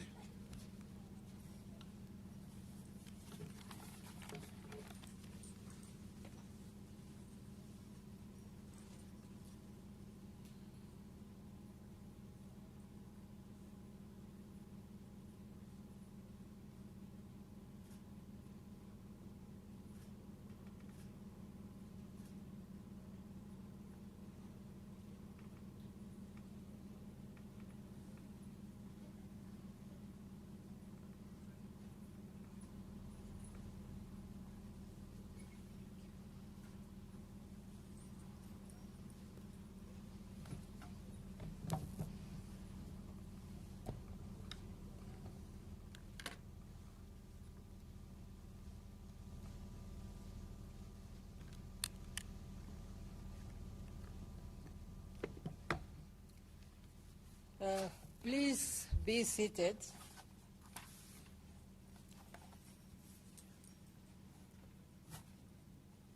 Directors of ceremonies,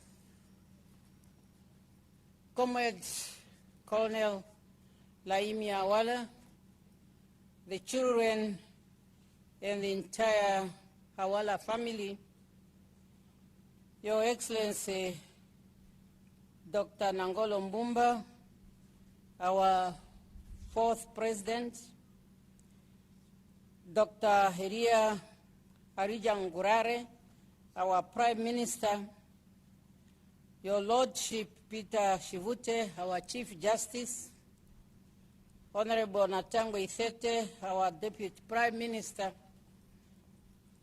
Comrade Sophia Nango Shaningwa, Secretary General, Service Chiefs, veterans of the liberation struggle, fellow mourners. It is with utmost sadness that I stand before you on this sober occasion, an occasion on which we have converged to honor, celebrate, and remains about the life of one of our gallant sons of this country, late Lieutenant General Solomon Dumeni Hawala, who passed on the 11th of August, 2025, at the age of 89, just 8 days before he could celebrate his 90th birthday.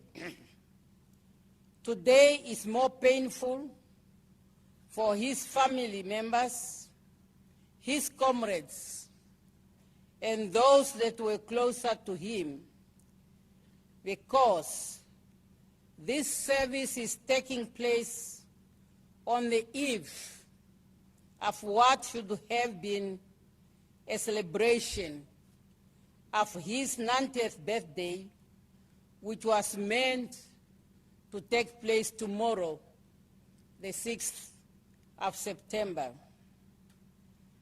Recognizing that the plans of God, which are not our own, took us to the opposite end of the initial plans. However, esteemed mourners, dear comrades, ladies and gentlemen, notwithstanding the solemn nature of this occasion, I would like us to use this day to appreciate and celebrate the life of this Chwat, a brave soldier of the Namibian Revolution, who had committed his life to the struggle for freedom and national independence.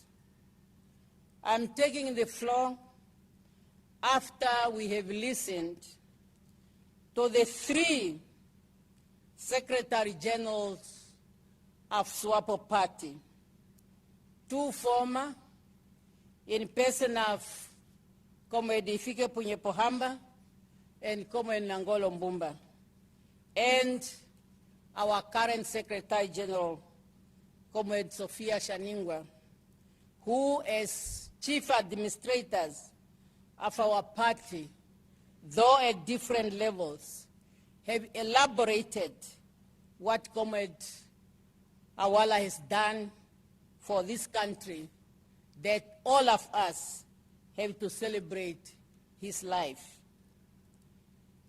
Dear mourners, I take this moment to honor a resilient, decorated freedom fighter, a commander of the resolved combatants of the People's Liberation Army of Namibia plan, whose patriotism inspired many Namibians to fight apartheid, colonialism, until the final victory was achieved. During the dark days hours of our struggle for independence, Comrade Hawala provided our people with hope, inspiration, and impeccable military leadership every time when he has been assigned an assignment by our party and its leadership. To many freedom fighters, he was a symbol of the struggle for freedom, justice, equality, and dignity, not only for Namibia, but throughout Southern Africa in particular, and Africa in general.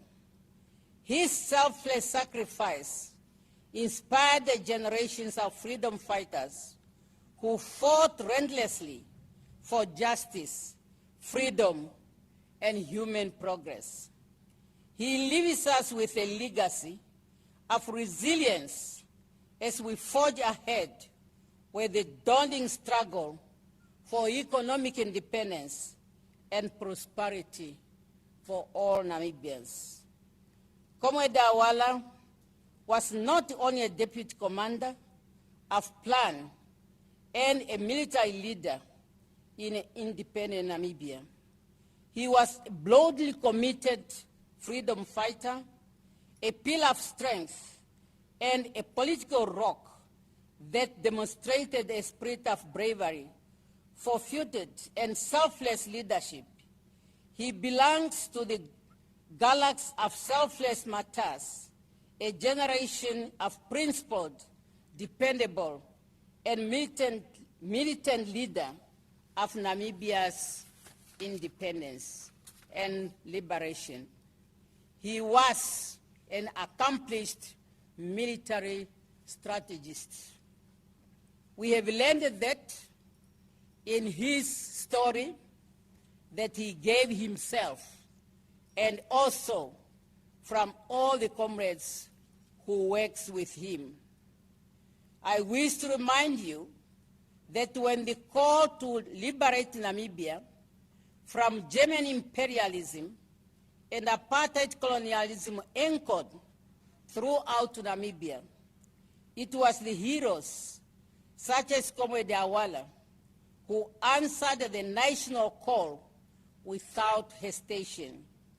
He and many other Namibians heroes and heroines left behind their families, their dreams, and their comfort zones to unwaveringly wage a bitter struggle for independence.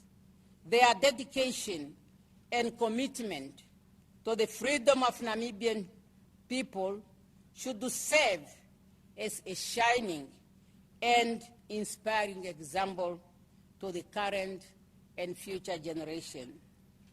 It is important to note that behind each foreign hero, there is a unique but intertwined story, a story of a life filled with dreams, with inspiration, and with selflessness. As we bow to our heads in remembrance of Comrade Hawala, men face and stories of his heroism flood our memories. Their heroic lives intertwine with ours, serving us as constant reminder of the price paid for our freedom, for our humanity, our liberty, and our independence. Fellow mourners, I call on all peace-loving Namibians, particularly those who cherish the fruits of liberation, to pause for a minute and reflect on the blessings we are enjoying today because of the sacrifice paid by both the foreign and living heroes and heroines. Let us pay tribute and express our profound gratitude to their selflessness, bravery, and unwavering dedication to Namibia's freedom. We must never forget the debt we owe to those remarkable individuals. The glorious stories and memories of Comrade Hawala and other heroes and heroines deserve to be preserved. It is our responsibility to educate present and future generations about the sacrifice they made by our heroes. Preservation of the memories of our foreign and living heroes and heroines can be done in many ways. These might include writing books, building shrines, visiting memorials, engaging in conversation about our history, and introducing civic education at the early age. This will ensure that the legacy of our heroes and heroines remains alive and strengthen us as we move forward in our developmental agenda.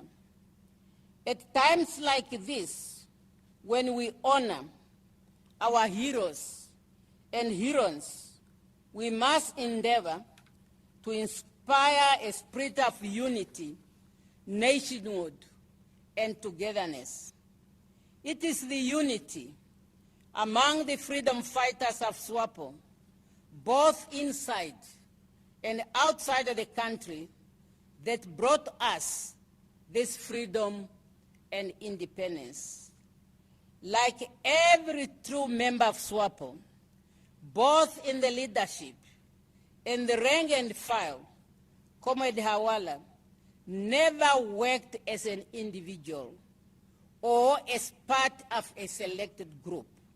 He understood the unity of purpose and performed the tasks assigned to him by the movement in order to ensure that the revolution succeeded. For SWAPO, as a liberation movement, to achieve our objective, we made sure that the concept of working in isolation never existed. We must as well bear in mind that at the time we were fighting the apartheid political system, it was backed by one of the most vicious and notorious military machinery aimed to destroy SWAPO and its military wing plan. Therefore, SWAPO leadership needed to be vigilant and work closely together to enhance the chances of keeping the revolution alive. It was through vigilance that the SWAPO leadership and plan fighters survived throughout that protracted war against the apartheid system, which was the strongest war machinery on the African continent at the time. Today we stand tall and proud that SWAPO has achieved its strategic political goal, which is independence for all Namibians.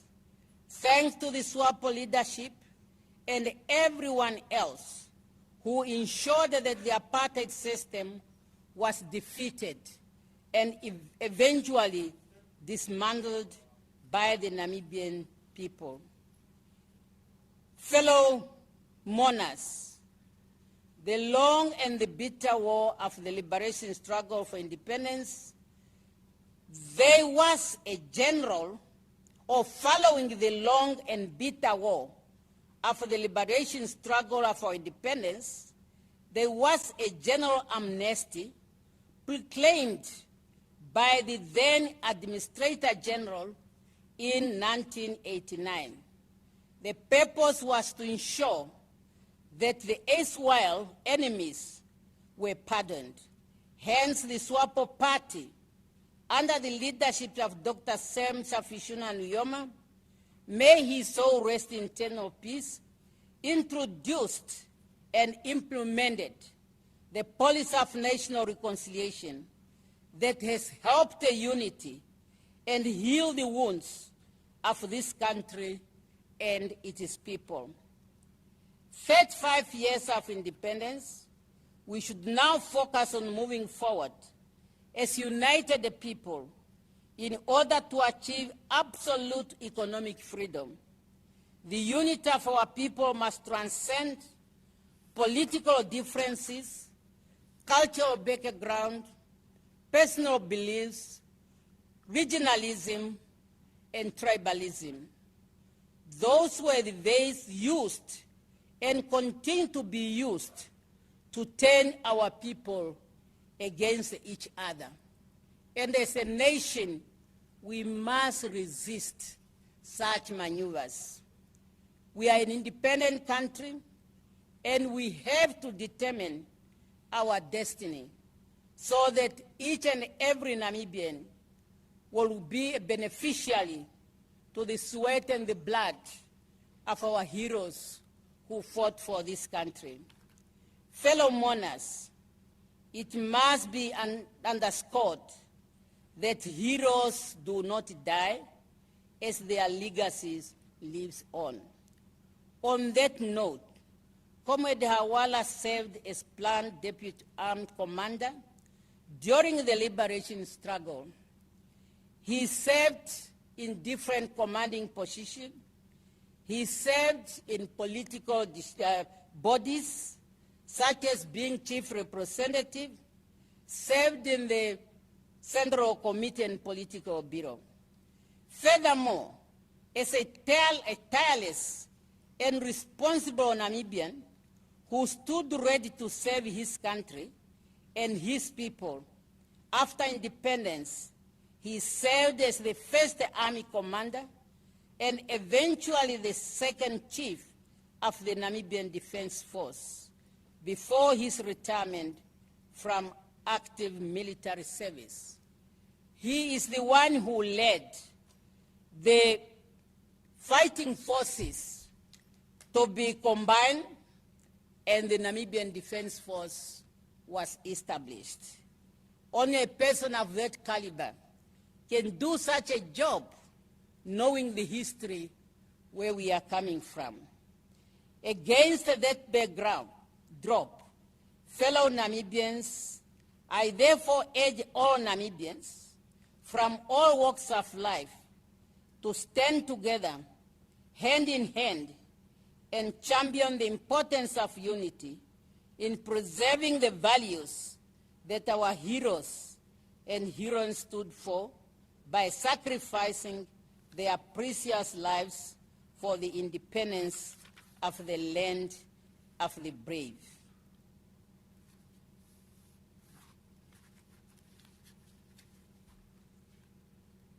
Colonel Laimi Hawala, the children, and the entire Hawala family, we have to sincerely thank you for having allowed Comrade Hawala to share him with the nation during the struggle and after. And that has made it possible for him to make such significant contribution that today we are celebrating him as a hero of the Namibian people. Allow me, therefore, on behalf of the government and the people of Namibia, and indeed on my own behalf, to extend our heartfelt condolence to you, Comrade Colonel Laimi Hawala, children, the entire Hawala family, friends and comrades of late General Hawala. Let the Almighty God, the giver and the taker, to comfort you and to give you the strength during this difficult period of bereavement. May the soul of the gallant fighter and the hero, Comrade Hawala, rest in eternal peace until we meet again.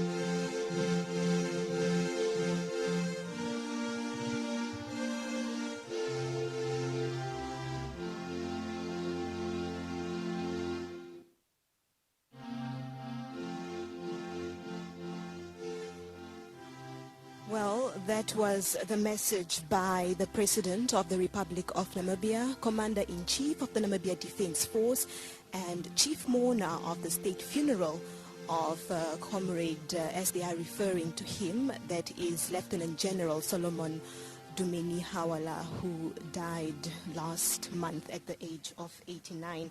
Now, the President described him as a man who's leaving behind a legacy of resilience, a committed freedom fighter, a pillar of strength and fearless leader, and an accomplished military strategist. Colonel Shilongu, we were really, before the President's speech, speaking about the late Hawala's contribution and involvement in the battles that brought about the freedom that many Namibians, or all Namibians, are enjoying today. And that was really those battles in the Zambezi region. Please continue with that conversation. Yes, General Hawala has been described by Her Excellency. It's true that he was a brave soldier. And all these battles that we are talking about here, he was involved in one way or another. His hand, his name, it's in those who were, it's recorded, it's on record that he was among of the planners, the strategist commanders. So to continue where I left, it's to say that there were two locals who were employed at the military base who assisted the plan to attack Katima Mulilo. Now, Katima Mulilo was attacked from two different locations at the same time, same day. I want also to point out those two locations. It was attacked from Wenela immigration point, or immigration checkpoint at the border. So at the no man's land, there were two Grand P, those are artillery rocket launcher weapons which were deployed there. There was also a number of B10, and then there was also 82 millimeter mortars, and they were all launched from Wanela.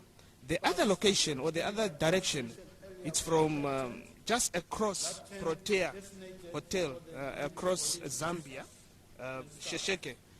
There they have deployed 6 B10 mortars. Now, remember, there were also detachments which were operating in Zambezi region by then. That was Detachment A, Detachment B, and Detachment C. Now, Detachment B and C, they joined Detachment A, and they were leading the attack. So that attack confused the South Africans, those apartheid defense force of South Africa by then. They were heavily attacked, and they suffered casualty. And that number, it's even on record. It was more than 60 people who died, soldiers, within that military base at Katima.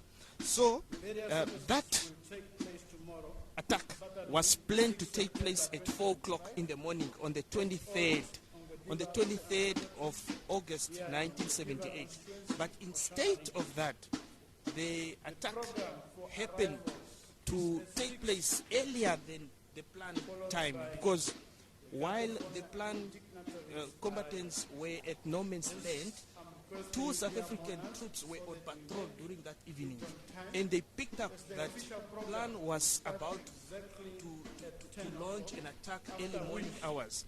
So what plan did, they eliminated those 2, and that sound of the weapons firing at unexpected time, at unexpected hour, led to the attack to kick off immediately at around 1 o'clock in the morning, and then it lasted for 4 hours.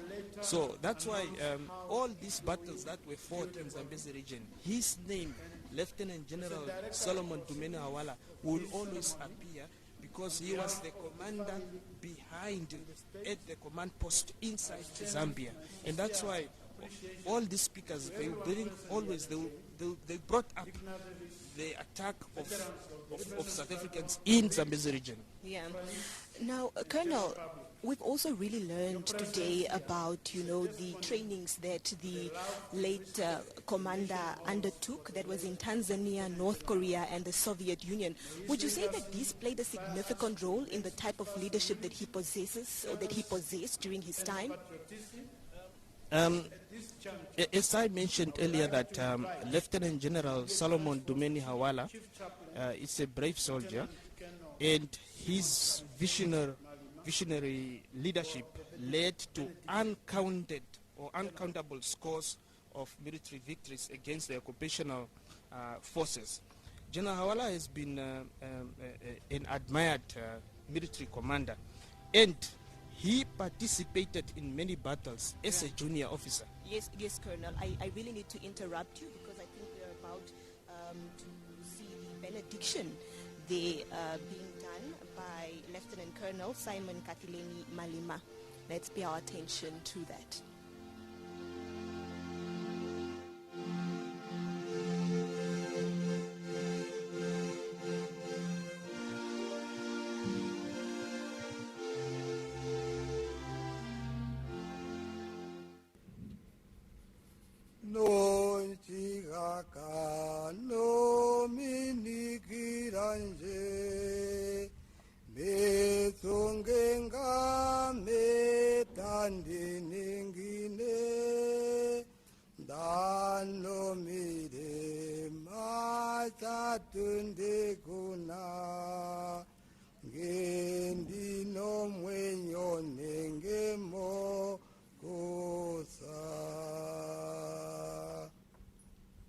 Thank you, Director of Ceremonies,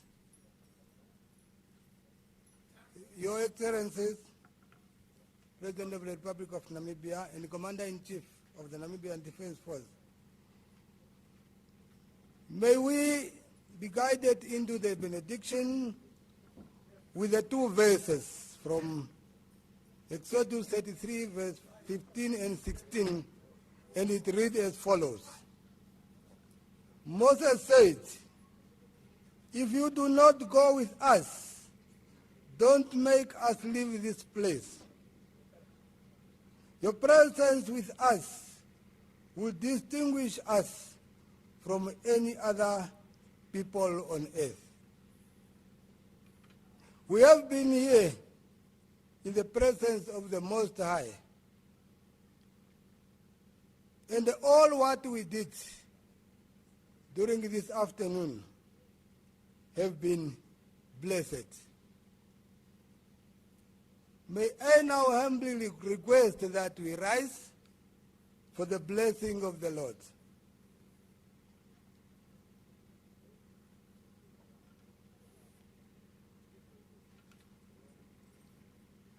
May the peace of God that surpasses all understanding guide us for the rest of the night until we meet here again tomorrow.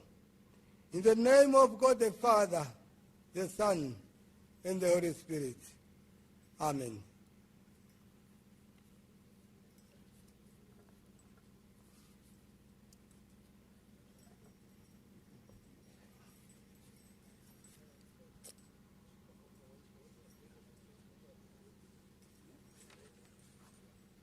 Thank you. May we remain standing, and thank you, Chaplain. We may remain standing for the AU and national anthem. Band.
Let us be seated. I want to request the mortician to come and prepare the body for viewing. I would like to indicate that the body will lie in state, and hence the public are informed that they can come and view at any time during this time now, or at any time that at their convenience. However, the body will lay in state until tomorrow at 7 in the morning. The order of viewing is as follows.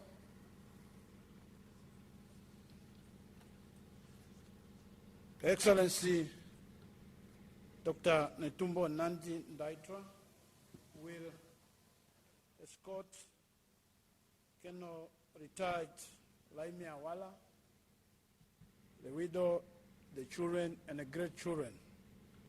And then thereafter, the front row, followed by, led by our former president and all dignitaries, the ministers will then follow. That's how we are going to view the body. Once it's ready, I will inform you.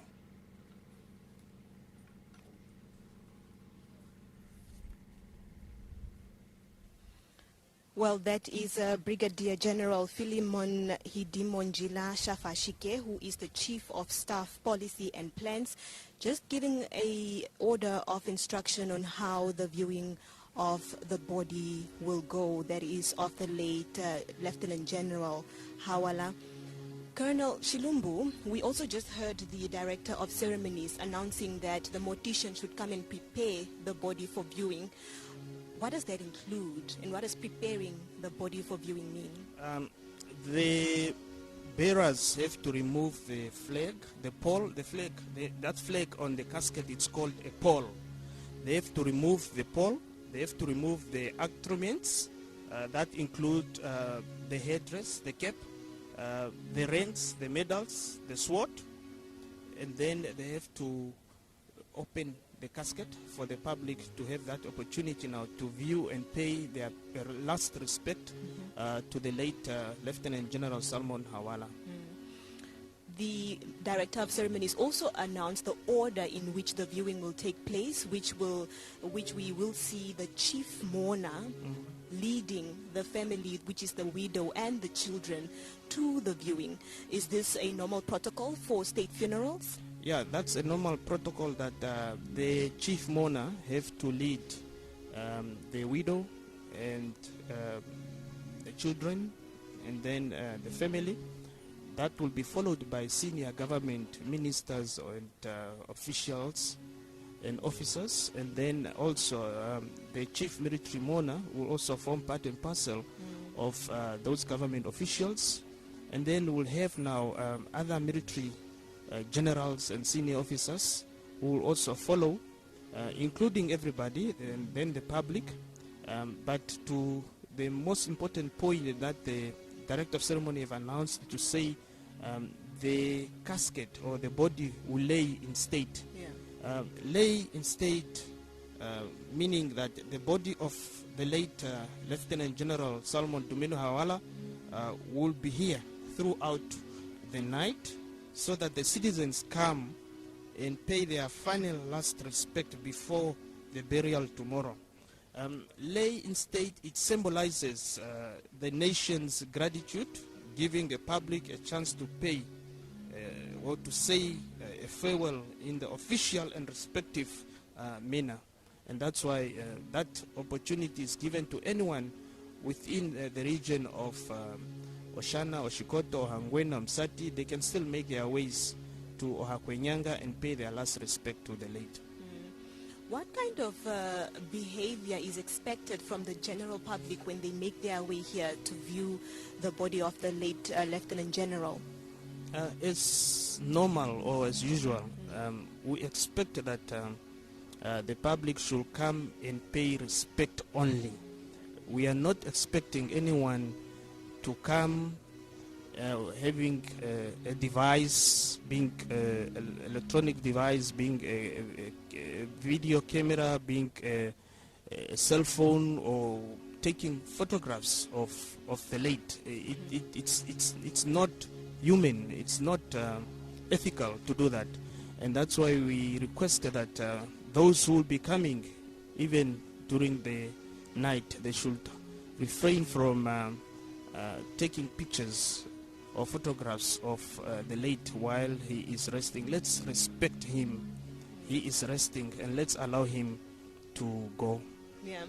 Colonel, the process that you explained of preparing the body for viewing is currently underway. So could you just talk us through the actions as we are seeing them on screen? Okay. What you are seeing now, we have now those vigil guards on the four corners surrounding the casket. Those vigil guards will be here throughout the night on duty to make sure that the casket is protected, the body is protected, nobody interfere with it, and then also it's guarding and assuring the family, assuring the chief mourner, assuring the chief military mourner that the body will be under the care of the military throughout the night. And as we are seeing now that the casket is ready, and the body, the casket has been prepared, and the body is ready to be viewed by the Commander-in-Chief, Her Excellency Dr. Netumbo Nandi-Ndaitwah, and she is leading now the family or the widow and the children, and then government officials will also now make their ways to pay their last respect, and then including now all the members of the public who are here, they will be also allowed, those who are able to pay their last respect. All right. We heard the Director of Ceremonies call out Her Excellency Dr. Netumbo Nandi-Ndaitwah to lead the family into the viewing of the body, and we are seeing that on the screens. That is the President of the Republic of Namibia, accompanied by the family, that is the widow of the late General Hawala, as well as the first gentleman, and the children of the late Hawala. The widow is leading there in the viewing, followed by her children, as explained earlier by Colonel. Yes, the Excellency is just next to her, following her there. So they are just paying their last respect now to late Lieutenant General Solomon Hawala. And the first gentleman is also just behind. So we expect now the rest of the mourners also to make their way. So she's just paying her last respect, because this is the only chance that everybody has today to say goodbye to the late. And she is being accorded that opportunity to pay her last respect. That is, of course, the widow, that is Madam Laimi Hawala, a retired colonel for that matter. And she is doing it in the best way she sees fit. We are seeing a salutation there. Is this because of her rank, a retired colonel? Yeah, she's a retired colonel, and she had that opportunity. We don't rush her. You allow her, you allow the person to take time until the person take it that it's true. My loved one, it's no more, he's gone, and now I have to let him go to rest. And the children and the whole family, it's also following now also to pay their last respect, including the former President, Dr. Nangolo Mbumba, and all the cabinet ministers are also following. And then later on, we'll see now everybody making their way to go and pay their last respect. Yeah. Alongside the cabinet members that I saw, they lined up, including the fourth President of the Republic, that is Dr. Nangolo Mbumba, is also the Deputy Prime Minister, that is Natangwe Ifete, also there. We also know that in our midst we have the Secretary General of the SWAPO party, we have the Chief Justice, Peter Shivute, and these are just making up a number of cabinet members, parliamentarians, really under the term dignitaries, that are here to pay homage and their last respect to the late Lieutenant General. Yes, we are also expecting actually the former veterans, former liberation struggle veterans, the veterans of the liberation struggle of Namibia. And later on you will see them singing those liberation songs, and some of them might also stay longer here singing those songs because this is their commander who has led them during that time, during that difficult time. Whether there was food or there was no food, he commanded them. So don't be surprised seeing them here, remaining here and singing until it's very late in the evening. Yeah. We also just saw the Inspector General of the Namibian Police, that is Joseph Shikongo, and we also saw the head of the Namibian Defence Force also there, including that of the Namibia Correctional Service. So those are just the dignitaries that are currently paying their last respect to the late Lieutenant General Hawala. Yes, we also saw Lieutenant General retired Martin Shalide paying his last respect, and we have also seen, or we can also see, this is Director General of Namibia Central Intelligence, Rear Admiral Hipandwa. He also made his way, and then we also see former Director General of Namibia Central Intelligence Service, that's Honorable Philemon Malima. We also see Chief of Ukwambi, Ipumbu, and then we also see the Secretary General of the SWAPO the Party. Secretary General of SWAPO Party, Honorable Sophia Shaningwa. Well, Colonel, this state funeral is happening just a few weeks after the commemoration of the 35th Heroes Day that Namibia commemorated in the Zambezi region at the Katima Mulilo Sports Complex. Now, this also made part of President Nandi Ndaitwa's speech today. Her message, she highlighted that it is important to preserve the history and the memories of the individuals that played a significant role in the liberation and the freedom that Namibia enjoys today. And she is referring to the likes of Hawala, amongst many that, of course, we have heard about, read about, and commemorated and paid homage to on Heroes Day. We were earlier on talking about the significance of the training, military training that the late Hawala received in Tanzania and the Soviet Union and the likes across the world, and how it has really influenced his leadership. Yes, I was just narrating to you that the late participated in many battles as a junior officer. By then he was not a commander. He directed then later on, when he became a commander, an overall commander of the plan when it comes to as a deputy commander. He then directed successful military campaigns as a deputy commander of the People's Liberation Army of Namibia, and participated now in various strategic military planning operations. He is actually one of the remarkable commanders Namibia ever produced. And I also mentioned earlier that there were no battles that were fought without his name named, because he is there at the strategic level planning, and he is involved in many battles. And I want just to point out some of them just by names. You have heard of Battle of Luana in Angola. That was in 1976. There was also a Battle of Kamenga. Kamenga is in Zambezi. In 1977, to be specific, in March. The attack of Katima Mulilo. Katima Mulilo has been attacked on several occasions. In May 1977, the Battle of Singalamwe, it's also in Zambezi region. In February 1978, Kwanto Camp Battle in the general area of Singalamwe. That was also attacked in 1978 in March, just to mention a few. So General Hawala went to some battles himself, and some battles came to him. He went to fight himself, and some came to him, and he has responded. And he has responded bravely, he has responded fearlessly. That's why he is being honored. And everybody, if you have listened to these speeches, they are talking of a brave soldier that Namibia has ever produced.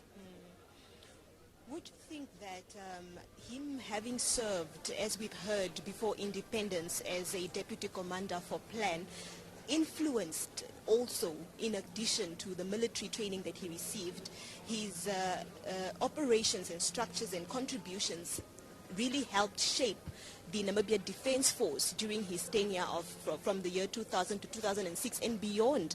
Were his characteristics carried on?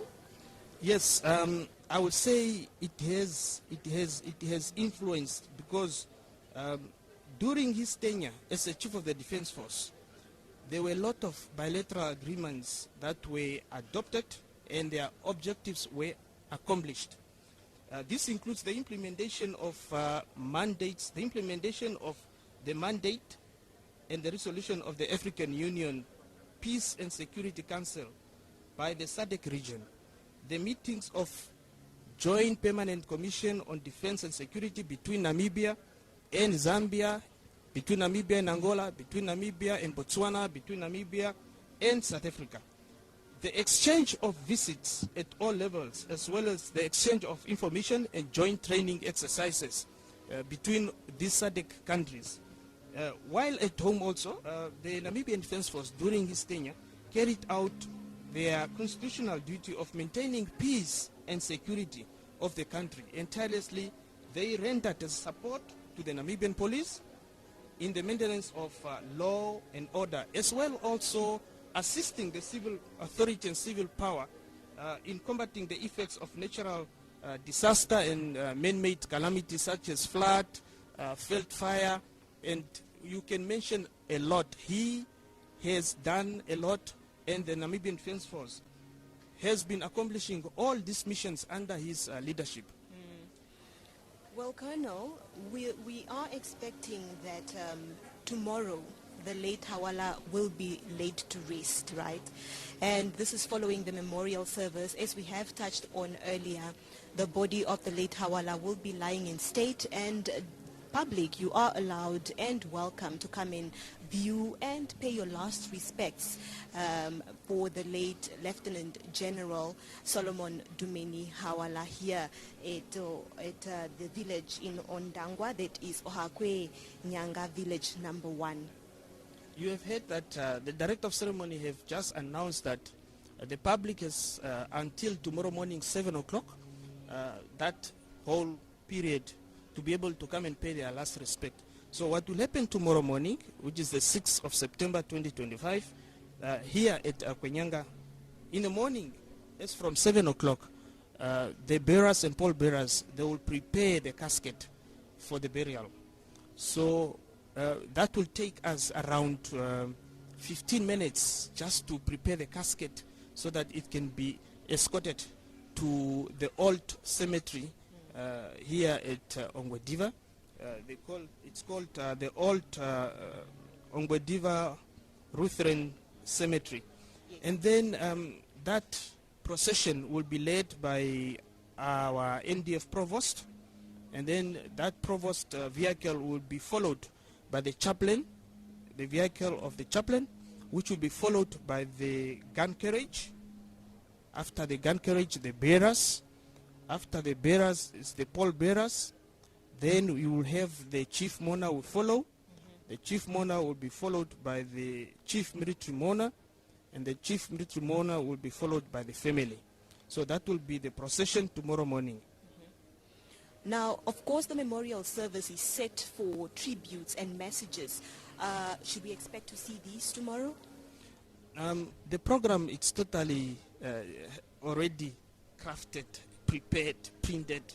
I'm not seeing that happening because remember we had chance of today.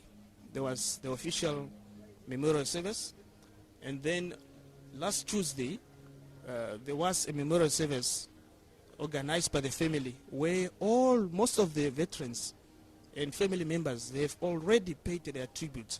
So tomorrow I believe they will strictly stick to the program because we must start exactly by 10 o'clock. We should be at the cemetery, and I think tomorrow that program will start early and will finish also early. Yeah. Speaking about programs finishing early, Colonel, our program was set to finish at around 5 o'clock. It's currently 25 minutes past the hour of 3 o'clock, and we are already viewing. Yes, I thought we'll finish around 5, because looking at the number of speakers, but at least they have kept their speeches very short, but straight to the point. And that's why we are already on time. And this has also allowed mourners to have time to travel back to their respective destination, and so that they also come back tomorrow earlier and pay and bid farewell to their comrade. And that's why you see most of them are already lining up for viewing the body. Yeah. Of course, we will get into the details of the proceedings of tomorrow as the programs proceeds and progresses tomorrow. We will continue to bring you the state funeral broadcast live, so please do ensure that you are tuned into our various platforms, that is NBC TV, NBC Digital, as well as our radio platforms, to be kept abreast with what is happening around the state funeral of the late Lieutenant General Solomon Dumeni Hawala. Colonel, before we conclude for the day, is there something you want to add? Well, we have lost a brave man, as he was described by all the speakers this afternoon. And as Namibians, there's lessons that we must take home from all those speeches. You have heard from the Secretary General of SWAPO Party praising the commander. You have heard from the Commander-in-Chief and the Chief Mourner. You have heard from all the speakers. It's good that everybody turn up this evening so that they can come and pay their last respect, regardless where you are in the region. If it's Oshana Region, or it's Oshikoto Region, or Ongwediva Region, Kwene, and Onsati, they can all make their ways and can pay their last respect, so that by tomorrow morning we will not have a big number, because Namibians, we like coming at the last minute. Tomorrow morning by 7, the casket will be closed, and the bearers and pallbearers will be preparing the casket as from 7 o'clock. Or even earlier than that, but the announcement was made that the casket will be prepared as from 7 o'clock in the morning. It's better that the public can come now and view and pay their last respect. Our members will be here, the security are here, everybody is here, so there is nothing to fear why you should not come and pay your last respect to the late Lieutenant General Solomon Dumeni Hawala. Are you assuring the Namibian nation that no one will be turned away? Are you assuring the Namibian nation that would, and those who would like to come and pay their last respects, that no one will be turned away? No, they will not turn anyone away.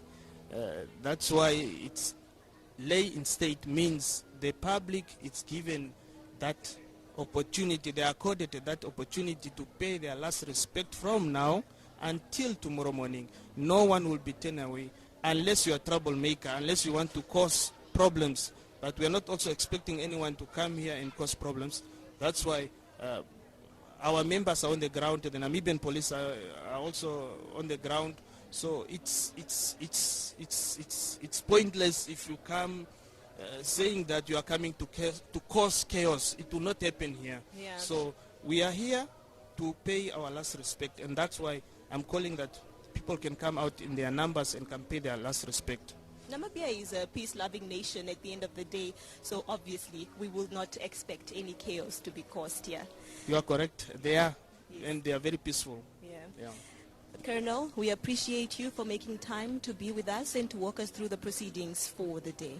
You are more than welcome, Elago, and I thank you. All right. Well, viewers and listeners, that was the memorial service for the late Lieutenant General Solomon Dumeni Hawala, who died on the 11th of August, just a few days before he was to turn 90. We also heard, as the President alluded to earlier, that tomorrow would have been his 90th celebration, and it must definitely be a difficult time for the family, as preparations were already in full swing for that, and those had now to change to them burying their loved one tomorrow rather. The NBC will continue to bring you the proceedings of the state funeral, and tomorrow we will also ensure that you will witness through our television sets and through the radio the burial and send-off of the late Solomon Dumeni Hawala. Until then, from myself, Ilago Shitatala, and Colonel Shilungu, and the entire team, goodbye.